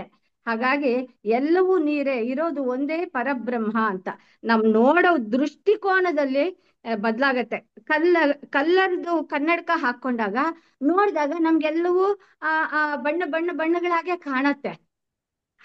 ಹಾಗಾಗಿ ಆ ಆ ಹಾಗಾಗಿ ಇದನ್ನ ಹೇಳ್ತಾ ಇದ್ದಾರೆ. ಜಗತ್ತು ಒಂದು ಕನ್ನಡಕದಲ್ಲಿ ನೋಡಿದಾಗ ಯಾವ ರೀತಿ ಕಾಣತ್ತೆ, ಆದ್ರೆ ಎಲ್ಲ ಒಂದೇ. ಜೀವನು ಬೇರೆ ಅಲ್ಲ, ಅವನ ಜೀವ ಆತ್ಮನೇ ಅವನು ಆ, ಅಂತ ತಿಳಿಸ್ತಾ ಇದೆ ಇದರಲ್ಲಿ. ಹ್ಮ್ ತುಂಬಾ ಸೊಗಸಾಗಿ ಹೇಳಿದಿರಾ. ಬೇರೆ ಇನ್ನು ಏನಾದ್ರೂ ಜ್ಞಾಪಕ ಬರ್ತಾ ಇದ್ರೆ. ಎಲ್ಲ ಗುರೂಜಿ ಅವ್ರದ್ದು ನಿಮ್ದು ಎಲ್ಲ ನೀವ್ ಹೇಳಿ, ಗುರೂಜಿ ಅವ್ರು ಹೇಳಿ ಅನ್ಕೊಂತ ಇದ್ದೆ ಹಾಗೆ ಹೇಳ್ತೀನೋ ಏನೋ ಅಂತ. ತುಂಬಾ ಚೆನ್ನಾಗಿ ಹೇಳಿದ್ರ, ಧನ್ಯವಾದಗಳು ಇಲ್ಲ, ನಾನು ಸಾಯಿರಾಜಿ. ಲಕ್ಷ್ಮೀಜಿ ಅವರು ಹೇಳೋವಾಗ ನಾನು ಕೇಳಿಸ್ಕೊತಾ ಇದ್ದೆ. ಅವರು ಅವ್ರದ್ದೇ ಆದಂತ ಶೈಲಿನಲ್ಲಿ ಹೇಳ್ತಾರೆ. ಆ ಹಾ ಚೆನ್ನಾಗಿರತ್ತೆ ಬೇರೆ ಬೇರೆಯಾಗಿ. ನಾನ್ ಮೊದ್ಲು ಅನ್ಕೊಂತ ಇದ್ದೆ, ಶ್ಲೋಕದಲ್ಲಿ ಏನು ಹೇಳಿದಾರೋ ಅದನ್ನೇ ಹೇಳ್ಬೇಕೋ ಏನೋ ಅಂತ.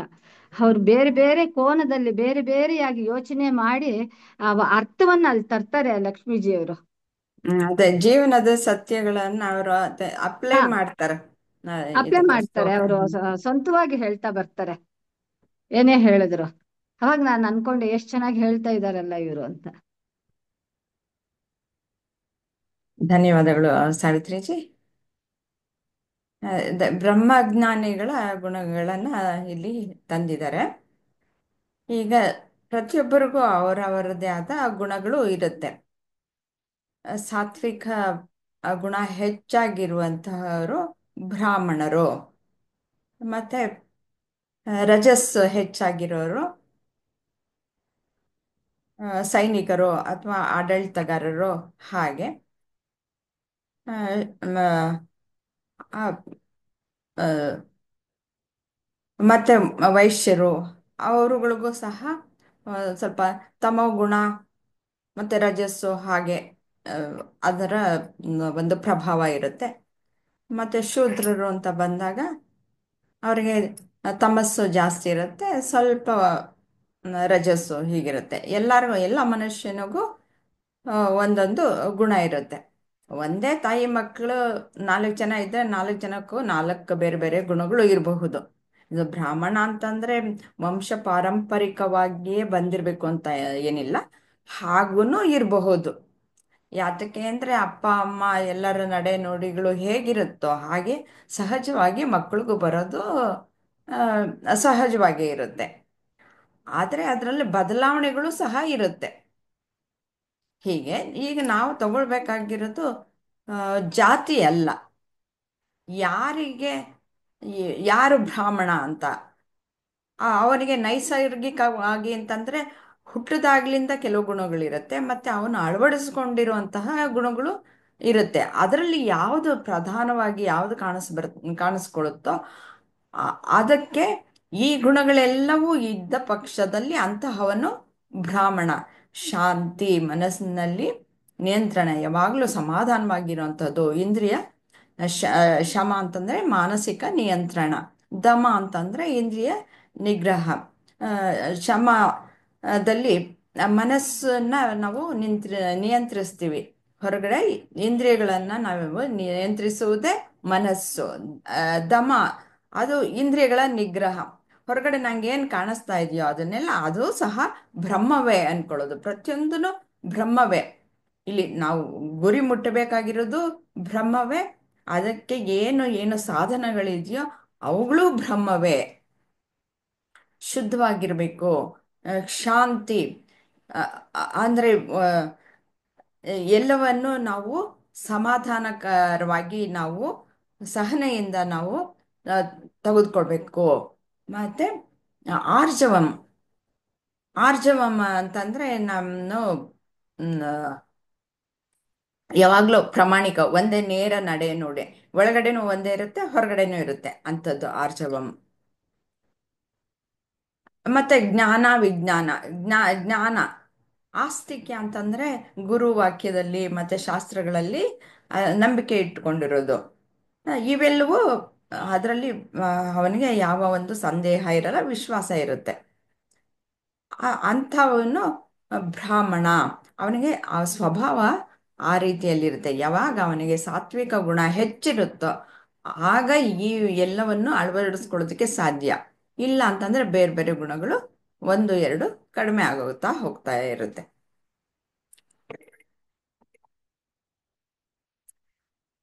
ಇಲ್ಲಿ ಬ್ರಹ್ಮಭೂತ ಪ್ರಸನ್ನಾತ್ಮ.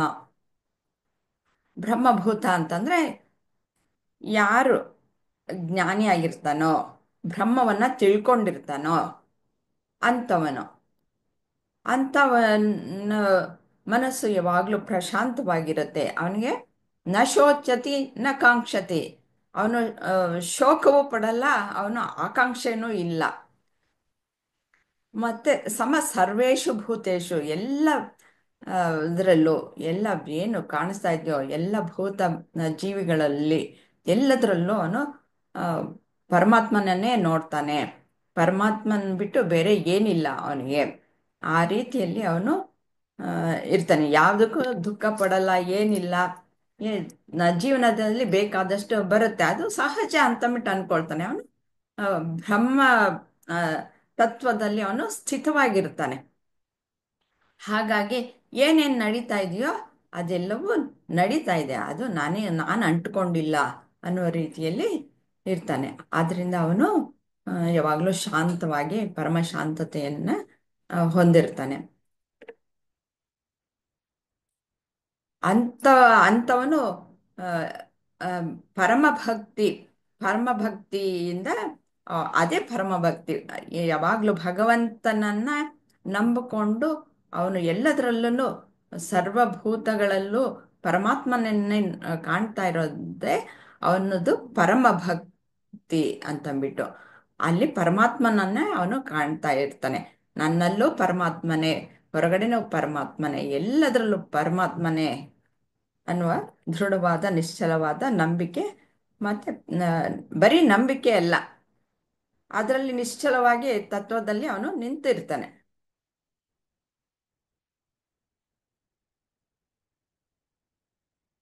ಇಲ್ಲಿ ಆ,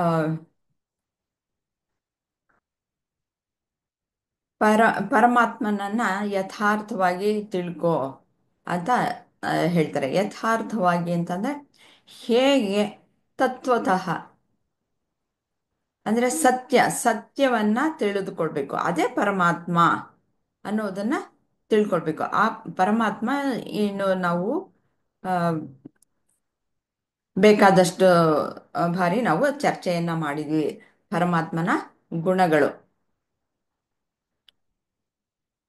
ಏನು? ಸತ್ ಚಿತ್ ಆನಂದ ಅನ್ನೋದು ಅದು ನನ್ನಲ್ಲೂ ಮುಡಿ ಬರ್ತಾ ಹೋಗುತ್ತೆ. ಯಾವಾಗ ನಾನು ಪರಮಾತ್ಮನನ್ನ ಧ್ಯಾನಿಸ್ತಾ ಹೋದಾಗ ಅವಾಗ ನಾನು ಅನ್ನೋದು ಹೊರಟೋಗ್ಬಿಡುತ್ತೆ.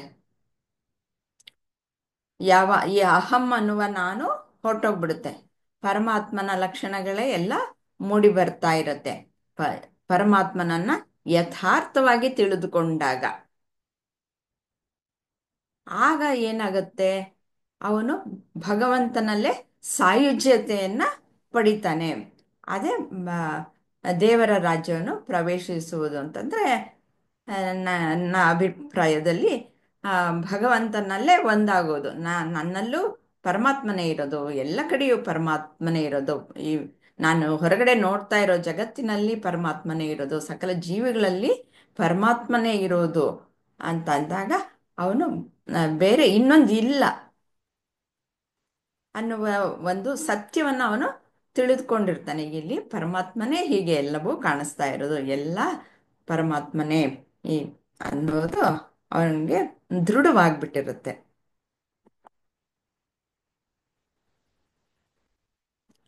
ಹಾಗಿದ್ದಾಗ ಅವನಿಗೆ ಈ ಪರಮಾತ್ಮ ನಾನು ಅನ್ನುವುದು ಜಾಗೃತವಾಗುತ್ತೆ. ನಾನು ಈ ದೇಹ ಮನಸ್ಸು ಬುದ್ಧಿ ಅಲ್ಲ, ಇದು ಎಲ್ಲ ಉಪಾಧಿಗಳು ನನಗೆ ಇರೋದು, ಅದು ನಿಜ ಅಲ್ಲ. ನಾನು ಇದುವರೆಗೂ ಅನ್ಕೊಂಡಿದ್ದು ನಾನು ದೇಹ ಮನಸ್ಸು ಬುದ್ಧಿ, ನನಗೆ ದೇಹಕ್ಕೆ ನೋವಾದರೆ ನನಗೆ ಆಯಿತು, ಮನಸ್ಸಿಗೆ ನೋವಾದರೆ ನನಗೆ ಆಯಿತು, ಬುದ್ಧಿಗೂ ಹಾಗೆ ನನಗೆ ಆಲೋಚನೆಗಳು ಬರ್ತಾ ಇವೆ, ನಾ ಏನು ಮಾಡೋದು ಅದು ಇದು ಅಂತ ಯೋಚನೆ ಮಾಡೋದು ಎಲ್ಲ ಪ್ರತಿಯೊಂದು ಅವಕ್ಕೇನಾದರೂ ಆದರೆ ನನಗೆ ಆಯಿತು. ಆದರೆ ನಾನು ಈಗ ಪರಮಾತ್ಮ ಅನ್ನೋದನ್ನ ತಿಳ್ಕೊಂಡಾಗ ಅಂಥ ಬ್ರಹ್ಮಜ್ಞಾನಿ ಅವನು ಏನು ಯಾವುದೇ ಸರ್ವ ದುರ್ಗಾಣಿ ಎಂಥದ್ದು ಜೀವನದಲ್ಲಿ ಬರುವಂಥ ಅಡೆತಡೆಗಳು, ಎಂಥ ಬೆಟ್ಟ ಗುಡ್ಡಗಳು ಏನು ಬಂದರೂ ಸಹ ಅವುಗಳನ್ನು ಸಲೀಸಾಗಿ ದಾಟುತ್ತಾನೆ. ಅಂಥ ಶಕ್ತಿಯನ್ನು ಪರಮಾತ್ಮನೇ ಕೊಡ್ತಾನೆ. ಎಲ್ಲಿ ನಿಂತಿರ್ತಾನೆ ಅವನು? ನಾನು ದೇಹ ಮನಸ್ಸು ಬುದ್ಧಿ ಅನ್ನೋದಲ್ಲ, ಅವನು ಈಗ ನಾನು ಪರಮಾತ್ಮ ಸ್ವರೂಪಿ ಅನ್ನೋ ಕಡೆ ಸ್ಥಾಪಿತವಾಗಿರ್ತಾನೆ, ಸ್ಥಿತನಾಗ್ಬಿಟ್ಟಿರ್ತಾನೆ. ಆದ್ರಿಂದ ಅವನಿಗೆ ಆ ಶಕ್ತಿಯನ್ನ ಆ ಭಗವಂತನೇ ಕೊಡ್ತಾನೆ. ಈ ಸತ್ಯವನ್ನ ನೀನು ತಿಳ್ಕೊ. ಇಲ್ಲ ಅಂತಂದ್ರೆ ನೀನು ನಾನು ದೇಹ, ನಾನು ಮನಸ್ಸು, ನಾನು ಬುದ್ಧಿ ಅನ್ಕೊಂಡು ನೀನು ಪ್ರಾಪಂಚಿಕ ವ್ಯವಹಾರದಲ್ಲೇ ನೀನು ಮುಳುಗಿ ಹೋಗ್ಬಿಡ್ತೀಯ, ಲೌಕಿಕದಲ್ಲಿ ಸಂಸಾರದಲ್ಲಿ ನೀನು ಕಳೆದು ಹೋಗ್ತೀಯ. ನೀನು ಇದನ್ನ ಸರಿಯಾಗಿ ತಿಳ್ಕೊ, ಈ ಜ್ಞಾನವನ್ನ ನೀನು ತಿಳ್ಕೊ. ನಿನಗೆ ಈಗ ಅದೇ ಬಣ್ಣದ ಗಾಜಿನಲ್ಲಿ ಮುಖಾಂತರ, ಕನ್ನಡಕದ ಮುಖಾಂತರ ನೋಡಿದಾಗ ಪ್ರಪಂಚ ಆ ಆ ರೀತಿಯ ಬಣ್ಣವಾಗೇ ಕಾಣಿಸುತ್ತೆ. ಆದರೆ ಅದ್ರ ಹಿಂದೆ ಇರುವಂತಹದ್ದು ಭಗವಂತ ಅನ್ನೋದನ್ನೇ ತಿಳ್ಕೊಳ್ಬೇಕು. ಮತ್ತೆ ಸರ್ವ ಆ, ಜೀವಿಗಳಲ್ಲಿ ಎಲ್ಲದರಲ್ಲೂ ಸಹ ಭಗವಂತನೇ ಇರೋದು ಅನ್ನೋದನ್ನ ತಿಳ್ಕೊಳ್ಬೇಕು ಅನ್ನೋದೇ ಇಲ್ಲಿ ಭಗವಂತ ಉಪದೇಶ. ಇಷ್ಟು ನನಗೆ ತಿಳಿದಿರುವ ಮಟ್ಟಿಗೆ ಹೇಳ್ತಾ ಇದ್ದೀನಿ. ಇನ್ನು ಡೀಟೇಲ್ ಆಗಿ ನಾವು ಸರ್ನ ಕೇಳೋಣ, ತಿಳ್ಕೊಳ್ಳೋಣ. ಸರ್, ಇದರ ವಿವರಣೆಯನ್ನ ನೀವು ತಿಳಿಸ್ಕೊಡ್ತೀರಾ? ಧನ್ಯವಾದ ಅಮ್ಮ. ಈಗ ನೀವೆಲ್ಲರೂ ಬಹಳ ಚೆನ್ನಾಗಿ ಆ, ಹೇಳಿದ್ದೀರಾ. ನಾನೊಂದು ಸಣ್ಣ ಸ್ಲೈಡ್ ತೋರಿಸ್ತೇನೆ, ಅದ್ರ ಮೂಲಕ ಒಂದು ವಿಷಯವನ್ನು ಹೇಳಲಿಕ್ಕೆ ನಾನು ಇಷ್ಟಪಡ್ತೇನೆ. ತಾವು ದಯವಿಟ್ಟು ಇದು ಅನ್ಶೇರ್ ಮಾಡ್ತೀರಾ ಅಮ್ಮ? ಸರ್.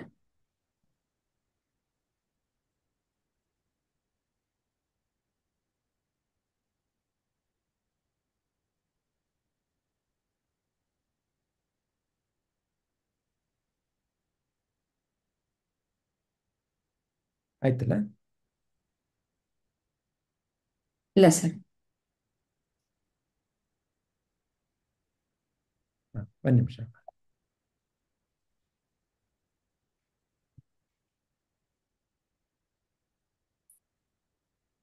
ಕಾಣಿಸ್ತಾ ಉಂಟಾ? ಹಾ. ಓಕೆ. ಈಗ ನಾವು ಭಗವದ್ಗೀತೆಯಲ್ಲಿ ಬೇರೆ ಬೇರೆ ರೀತಿಯಲ್ಲಿ ಭಗವಂತ ನಮಗೆ ಹೇಳ್ಕೊಡ್ತಾ ಇದ್ದಾರೆ. ಹೇಗೆ ನಾವು ಮೊದಲನೇದಾಗಿ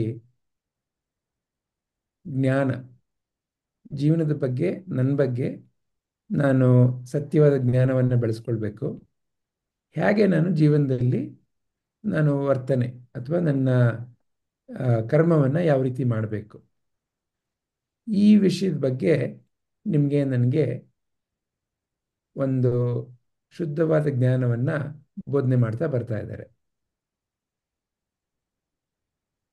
ಇದನ್ನ ನಾವು ಒಂದು ಮೂರರ ಆಟವಾಗಿ ಸಹ ನಾವು ನೋಡಬಹುದು. ಏನು ಮೂರರ ಆಟ ಅಂತಂದ್ರೆ, ಈಗ ನಿನ್ನೆ ಇವತ್ತು ನಾಳೆ ಅಥವಾ ನಾವು ಯಾವುದನ್ನ ಭೂತಕಾಲ ಭವಿಷ್ಯತ್ ವರ್ತಮಾನ ಏನೋ ಹೀಗೆ ನೋಡಿದ್ರೆ ಸ್ವಲ್ಪ ಏನೋ ಅಲ್ಲಿನ ಮೂರಿದೆ ಅಲ್ವಾ? ಹಾಗೇನೆ ನಾವು ಇನ್ನು ಸ್ವಲ್ಪ ನೋಡಿದ್ರೆ ಈಗ ನಮ್ಮ ದೇಹವನ್ನೇ ನೋಡ್ಕೊಳ್ಳೋಣ. ದೇಹದಲ್ಲೂ ಸಹ ಈಗ ಬೆರಳೆ ನೋಡಿ, ಅಲ್ಲೂ ಮೂರು ಮೂರು ಭಾಗ ಇರುತ್ತೆ. ನಮ್ಮ ಕೈ ನೋಡಿದ್ರೆ ಕೈನಲ್ಲೂ ಮೂರು ಮೂರು ಭಾಗ ಇರುತ್ತೆ. ದೇಹ ದೇಹನೇ ಮೂರು ಭಾಗ, ತಲೆ, ಮಧ್ಯಭಾಗ, ಕೆಳಭಾಗ. ಹೀಗೆ ನಮಗೆ ಹಲವಾರು ರೀತಿಯಲ್ಲಿ ಬ್ರಹ್ಮ ವಿಷ್ಣು ಮಹೇಶ್ವರ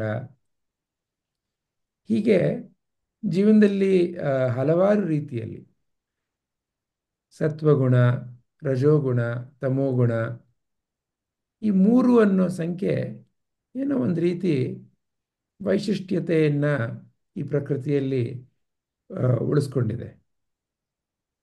ಈ ಜೀವನ ಅನ್ನೋದು ನಾವು ಒಂದು ರೀತಿ ಮೂರರ ಆಟವಾಗಿ ನೋಡ್ಬೋದು. ಏನು ಮೂರರ ಆಟ ಸ್ವಾಮಿ? ಈ ಮೂರರ ಆಟದಲ್ಲಿ ಮೊಟ್ಟ ಮೊದಲನೇದಾಗಿ ನಾವು ನಾನು, ಅಹಂ, ಇದನ್ನ ಸರಿಯಾಗಿ ಗುರುತಿಸೋದು ಕಲ್ತ್ಕೊಳ್ಬೇಕು. ಅಹಂ ಅಹಂ ಅಂದ್ರೇನು? ಅಹಂ ಅಂದ್ರೆ ಏನೋ ತ್ಯಾಗ ಮಾಡುವಂಥ ವಿಷಯ ಅಲ್ಲ. ಅಂದ್ರೆ ಏನೋ ನಾನು ಅದನ್ನು ಕಳ್ಕೊಳ್ಬೇಕು ಅಲ್ಲ. ಕಳ್ಕೊಳ್ಳಿಕ್ಕೆ ಎಲ್ಲಿ ಕಳ್ಕೊಳ್ತೀವಿ ನಾವು? ಎಲ್ಲಿಗೆ ಅದನ್ನು ಕಳಿಸ್ಲಿಕ್ಕಾಗತ್ತೆ?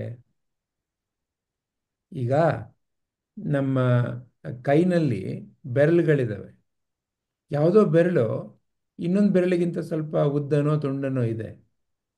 ಅದನ್ನ ಯಾವ ರೀತಿ ಉಪಯೋಗ ಮಾಡಲಿ ಅಂತ ನಾನು ಕಂಡಿಡ್ಕೊಳ್ಬೇಕು ಅಲ್ವಾ? ಈ ಬೆರಳೆ ಹತ್ತಕ್ಕೆ ಈ ಬೆರಳಿಗಿಂತ ತುಂಡ ಇದೆ, ನನಗೆ ಹಿಂಗಿರಬಾರ್ದಾಗಿತ್ತು, ಅದೆಲ್ಲ ಮಾತು. ಇದು ಈ ರೀತಿ ಇದೆ, ಅದರಿಂದ ಏನೋ ಉಪಯೋಗ ಆಗುತ್ತೆ. ಯಾಕಂದರೆ ಏನೋ ಎತ್ತಬೇಕಾದಾಗ ಅದರದ್ದೇ ಒಂದೊಂದು ರೀತಿ ವೈಶಿಷ್ಟ್ಯತೆ ಇರುತ್ತೆ. ಏನಕ್ಕಿರ್ಬೋದು ಈ 5 ಬೆರಳುಗಳು ಸಮಾನವಾಗಿಲ್ಲದೆ ಇರೋದು? ಇದನ್ನ ನಾನು ನೀವು ಗಮನ ಕೊಟ್ಟು ಕಲ್ತ್ಕೊಂಡಾಗ ಆಗ ಅದನ್ನು ಯಾವ ರೀತಿ ಉಪಯೋಗ ಮಾಡೋದು ಅಂತ ಅರ್ಥಕೊಳ್ಬೋದು. ಈಗ ಒಂದು ನಾವು ಊಟ ಮಾಡಲಿಕ್ಕೆ ಸ್ಪೂನ್ ಅಂತ ತಗೊಳ್ತೇವೆ. ಸ್ಪೂನ್ ಅನ್ನೋದು ಏನೋ ಒಂದು ಸಣ್ಣದಾಗಿ ಹಳ್ಳಕ ಇರುತ್ತೆ, ಅದರಲ್ಲಿ ನಾವು ಏನು ಬೇಕು ಅದನ್ನು ತುಂಬಿಸ್ಕೊಂಡು ಬಾಯಿಗೆ ಹಾಕೊಳ್ತೇವೆ. ಸ್ಪೂನ್ ಯಾಕೆ ಈ ಥರ ಇದೆ? ಅದೆಲ್ಲ ಪ್ರಶ್ನೆ. ಇದು ಈ ಥರ ಇದೆ, ಅದನ್ನು ಹೇಗೆ ಉಪಯೋಗ ಮಾಡಲಿ ಅಲ್ವಾ? ಅದನ್ನೇನೋ ಬಿಸಾಕಬೇಕು ಅಂತಲ್ಲ. ಆ ವಸ್ತು ಯಾವ ರೀತಿ ಇದೆ ಆ ರೀತಿಯಲ್ಲಿ ಅದರ ಉಪಯೋಗವನ್ನು ನಾವು ಮಾಡಲಿಕ್ಕೆ ಕಲ್ತ್ಕೊಂಡಾಗ ಆಗ ಅದರಲ್ಲಿರೋ ವೈಶಿಷ್ಟ್ಯತೆ ನಮ್ಗೆ ಗೊತ್ತಾಗತ್ತೆ. ಹಾಗೆ ಅಹಂ, ನಾವೆಲ್ಲ ಅಹಂಕಾರ, ಅಹಂಕಾರವನ್ನು ಕಳ್ಕೊಳ್ಬೇಕು ಅಂತ ಮಾತಾಡ್ತೇವೆ. ಏನು ಕಳ್ಕೊಳ್ಳೋದು ಅಂದರೆ? ಅಹಂ ಅಂದರೆ ನಾನು ಯಾರು ಅಷ್ಟೇ. ಅಹಂ ಆಕಾರ ಅಂತಂದರೆ ನಾನು ಯಾರು ಅನ್ನೋ ಒಂದು ನನ್ನ ಮನಸ್ಸಿನಲ್ಲಿರೋ ಒಂದು ಗಾಢವಾದ ನಂಬಿಕೆ ಅಂತ ಹೇಳ್ಬೋದು, ಅಥವಾ ಒಂದು ಗಾಢವಾದ ಭಾವನೆ. ನಾನು ಯಾರು ಗೊತ್ತಾ ಅಂತ ನಾವು ಮಾತಾಡ್ತೇವಲ್ಲ, ನಾನು ಯಾರು ಗೊತ್ತಾ, ನಾನು ಅಂತ ಹೇಳ್ಬಿಟ್ಟು ಏನು ಉತ್ತರ ಕೊಡ್ತೇವಲ್ಲ, ಅದು ಅಹಂ. ಈಗ ಪ್ರಶ್ನೆ ಏನಂದ್ರೆ, ಶ್ರೀಕೃಷ್ಣ ಇಲ್ಲಿ ತನಕ ನಮ್ಗೆ ಹೇಳ್ಕೊಂಡು ಬರ್ತಾ ಇರೋದು, ಅಯ್ಯ ಅರ್ಜುನ, ಈ ಅಹಂನ ಸರಿಯಾಗಿ ಗುರುತಿಸು. ನಾನು ಯಾರು ಅನ್ನೋ ಪ್ರಶ್ನೆ ಇದೆಯಲ್ಲ, ಯಾರಪ್ಪ ನೀನು? ಅದನ್ನ ಗಮನ ಕೊಟ್ಟು ದಯವಿಟ್ಟು ನೀನು ಪರೀಕ್ಷೆ ಮಾಡು. ಇದು ಮೊಟ್ಟ ಮೊದಲನೇ ಪಾಠ ನಮಗೆ ಶ್ರೀಕೃಷ್ಣ ಹೇಳ್ಕೊಡ್ತಾ ಇರೋದು. ನಾನು ಯಾರು ಅನ್ನೋದ್ರ ಕಡೆ ನಾನು ಜೀವನವನ್ನು ನನ್ನ ಸಮಾಜದ ಮೂಲಕ ನೋಡಿ ತಪ್ಪಾಗಿ ಅರ್ಥ ಮಾಡ್ಕೊಂಡಿರ್ತೇನೆ. ನಾನು ಯಾರು ಗೊತ್ತಾ ಅಂತ ಹೇಳಿಬಿಟ್ಟು ಗಂಡು ಹೆಣ್ಣು, ಒಳ್ಳೆಯವನು ಕೆಟ್ಟವನು, ಆ ಜಾಗ ಈ ಜಾಗದಲ್ಲಿ ಬಂದಿದ್ದು, ಅದಿಷ್ಟ ಇದಿಷ್ಟ ಇಲ್ಲ, ಅವರು ಒಳ್ಳೆಯವರು ನಾನು ಕೆಟ್ಟವನು, ಹೀಗೆ ಬೇರೆ ನೂರಾರು ವಿಷಯಗಳನ್ನ ಮನಸ್ಸಿನಲ್ಲಿ ತುಂಬಿಸ್ಕೊಂಡು ನಾನು ಅದೆಲ್ಲ ಆಗಿರ್ತೇನೆ ಅಲ್ವಾ? ಈಗ ನೀವೇ ನಿಮ್ಮ ಜೀವನವನ್ನು ನೋಡಿ. ನೀವು ಹೆಂಡತಿ, ಮಗಳು, ಆ, ಇನ್ನೂ ಯಾರಿಗೋ ತಂಗಿನೋ, ಅಕ್ಕನೋ, ಸ್ನೇಹಿತನೋ, ಹೀಗೆ ಹಲವಾರು ರೀತಿಯ ನಾನು ಅನ್ನೋದಾಗ್ಬಿಟ್ಟಿರ್ತೇವೆ ನಾವು ಜೀವನದಲ್ಲಿ. ಮೊಟ್ಟ ಮೊದಲನೇದಾಗಿ ಶ್ರೀಕೃಷ್ಣ ಆ ಅಹಂ, ನಾನು ಯಾರು, ಯಾರಪ್ಪ ನೀನು, ಅದನ್ನು ಗುರುತಿಸ್ಕೋ. ಯಾಕಂದರೆ ಜೀವನದಲ್ಲಿ ನೀವು ನಾನು ಪಡೋ ಕಷ್ಟ ಎಲ್ಲ ಈ ತಪ್ಪು ತಿಳುವಳಿಕೆಯಿಂದ, ಅಹಮ್ಮಿನ ತಪ್ಪು ತಿಳುವಳಿಕೆಯಿಂದ. ನಾನು ಯಾರು ಗೊತ್ತಾ ಅಂತ ಪ್ರಶ್ನೆ ಹಾಕ್ಕೊಂಡು ನಾನೇನೋ ಉತ್ತರ ಕೊಟ್ಕೊಂಡಿರ್ತೇನಲ್ಲ, ನನ್ನಲ್ಲಿ ನಾನು ಅಂದ್ಕೊಂಡು ನಾನು ಬಹಳ ಒಳ್ಳೆಯವನು ಅಂತ ಉತ್ತರ ಕೊಟ್ಕೊಂಡಿದ್ರೆ, ಯಾರಾದರೂ ಬಂದು ನೀನು ಬಹಳ ಕೆಟ್ಟವನು ಅಂತ ಹೇಳಿದಾಗ ನನ್ನ ಮನಸ್ಸಿಗೆ ಬಹಳ ಬೇಸರ ಆಗತ್ತೆ. ಅಂದರೆ ಏನಾಯಿತು? ಬೇಸರ ಅನ್ನೋದಕ್ಕೆ ಮೂಲ ಕಾರಣ ಏನು? ನಾನು ಯಾರು ಗೊತ್ತಾ ಅನ್ನೋ ವಿಷಯ. ಇದು ಮೊದಲನೇ ಆಟಕ್ಕೆ ಬೇಕಾಗಿರೋ ಮೊದಲನೇ ಸಾಮಗ್ರಿ. ಈ ಸಾಮಗ್ರಿ ಈ ಸಾಮಗ್ರಿ ಎಲ್ಲಿದೆ ಸ್ವಾಮಿ? ಈ ಸಾಮಗ್ರಿ ವಿಚಾರವಾಗಿ ಇದೆ ಅಷ್ಟೆ. ಅಂದರೆ ಏನು ಬದಲಾಯಿಸಬೇಕಾಗಿರೋದು? ನಾನೇನೋ ಒಂದು ಬೇರೆ ವಸ್ತುವನ್ನು ಬದಲಾಯಿಸಬೇಕಾಗಿಲ್ಲ. ನನ್ನ ಮನಸ್ಸಿನಲ್ಲಿ ನಾನು ಯಾರು ಅನ್ನೋ ಕಡೆ ವಿಚಾರವನ್ನು ನಾನು ಪರೀಕ್ಷೆ ಮಾಡಿ ಅದನ್ನು ಶುದ್ಧವಾದ ಜ್ಞಾನದ ದೃಷ್ಟಿಯ ಮೂಲಕ ಬದಲಾಯಿಸ್ಕೊಳ್ಳೋದು ಮೊದಲನೇ ಸಾಮಗ್ರಿ. ಆವಾಗ ಆಟ ಆಡಲಿಕ್ಕೆ ನಾನು ತಯಾರು. ಆದರೆ ಇನ್ನ 2 ಸಾಮಗ್ರಿಗಳಿದ್ದಾವೆ ಈ ಆಟ ಸರಿಯಾಗಿ ಆಡಲಿಕ್ಕೆ. ಯಾಕಂದ್ರೆ ನಾನು ಹೇಳಿದ್ನಲ್ಲ, ಇದು 3ರ ಆಟ ಅಂತ. ಮೊದಲನೇದು ಅಹಂ. ಇನ್ನು ಹಾಗಾದರೆ ಎರಡನೇದೇನು ಸ್ವಾಮಿ? ಎರಡನೇದೇನಂತಂದರೆ, ನಿಮ್ಮಲ್ಲಿ ನನ್ನಲ್ಲಿ ದೈವಿ ಪ್ರಕೃತಿ, ದೈವಿ ಸ್ವಭಾವ, ದೈವಿ ಗುಣಗಳು ಸಹಜ. ಅದೇ ರೀತಿ ಇನ್ನು 3ನೇ ಸಾಮಗ್ರಿ ಏನು? ನಿಮ್ಮಲ್ಲಿ ನನ್ನಲ್ಲಿ ಅಸುರಿ ಸ್ವಭಾವ ಸಹ ಸಹಜ. ಏನಪ್ಪ ಹಂಗಂದ್ರೆ?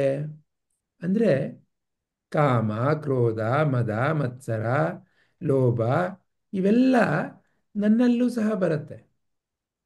ಅದೇ ರೀತಿ ನನ್ನಲ್ಲಿ ಕರುಣೆ, ಪ್ರೀತಿ, ಸಮಾಧಾನ ಈ ರೀತಿಯ ಎಲ್ಲ ಸ್ವಭಾವಗಳನ್ನು ಇದ್ದಾವೆ.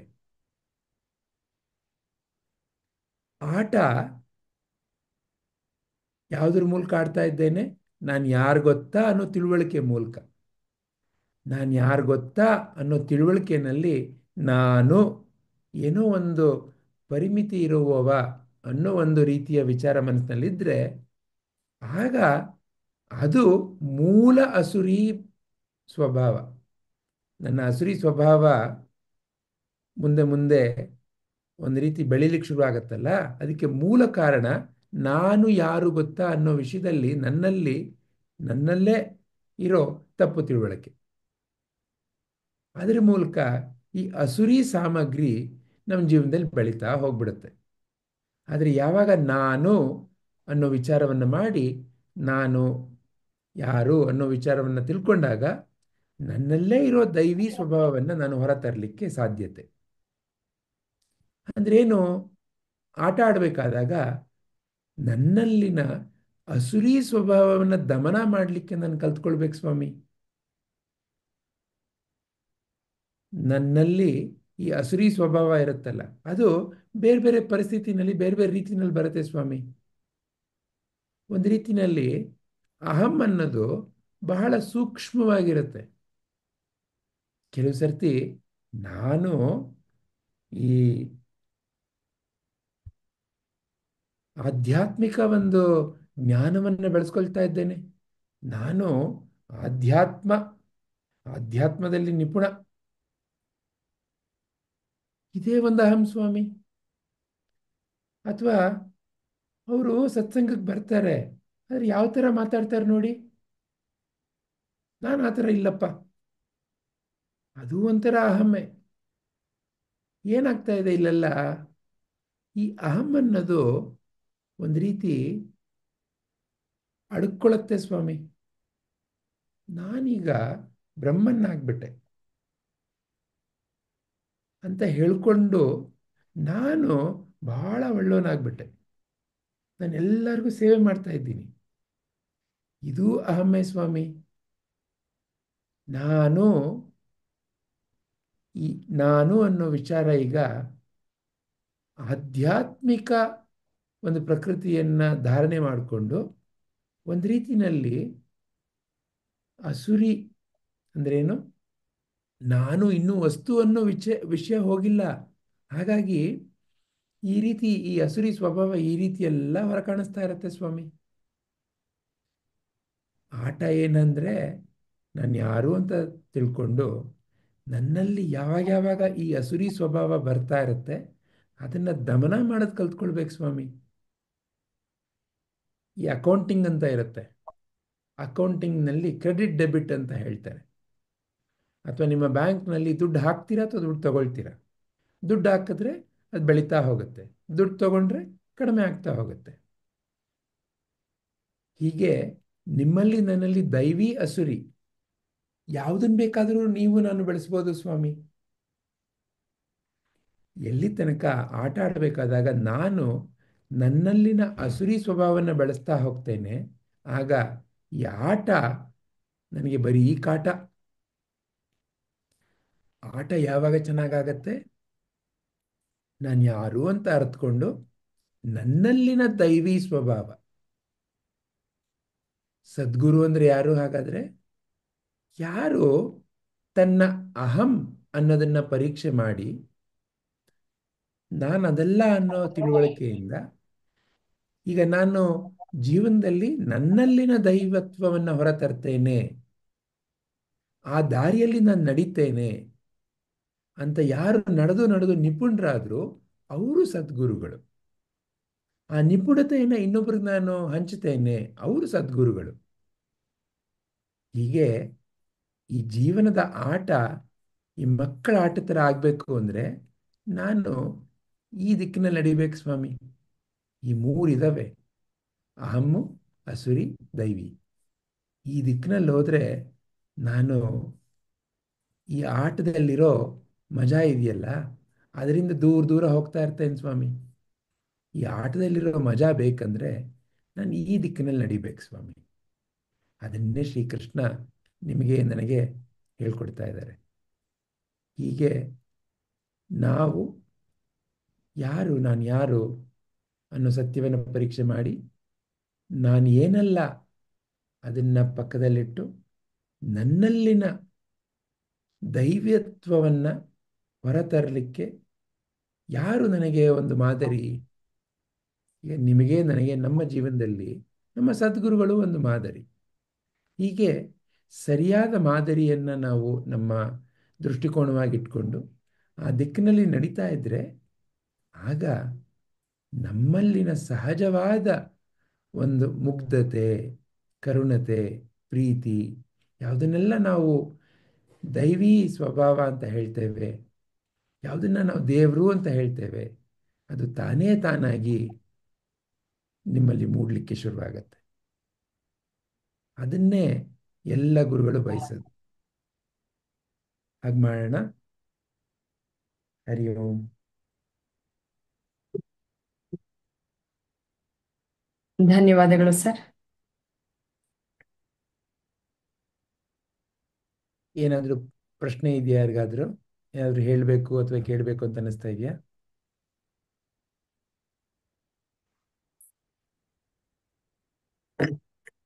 ಏನು ಇಲ್ಲ ಅಂದರೆ ಅಮ್ಮ ರೆಕಾರ್ಡಿಂಗ್ ನಿಲ್ಸೋಣ. ಓಂ ಶ್ರೀ ಗುರುಭ್ಯೋ ನಮಃ. ಓಂ ಶ್ರೀ ಕೃಷ್ಣಾರ್ಪಣಮಸ್ತು.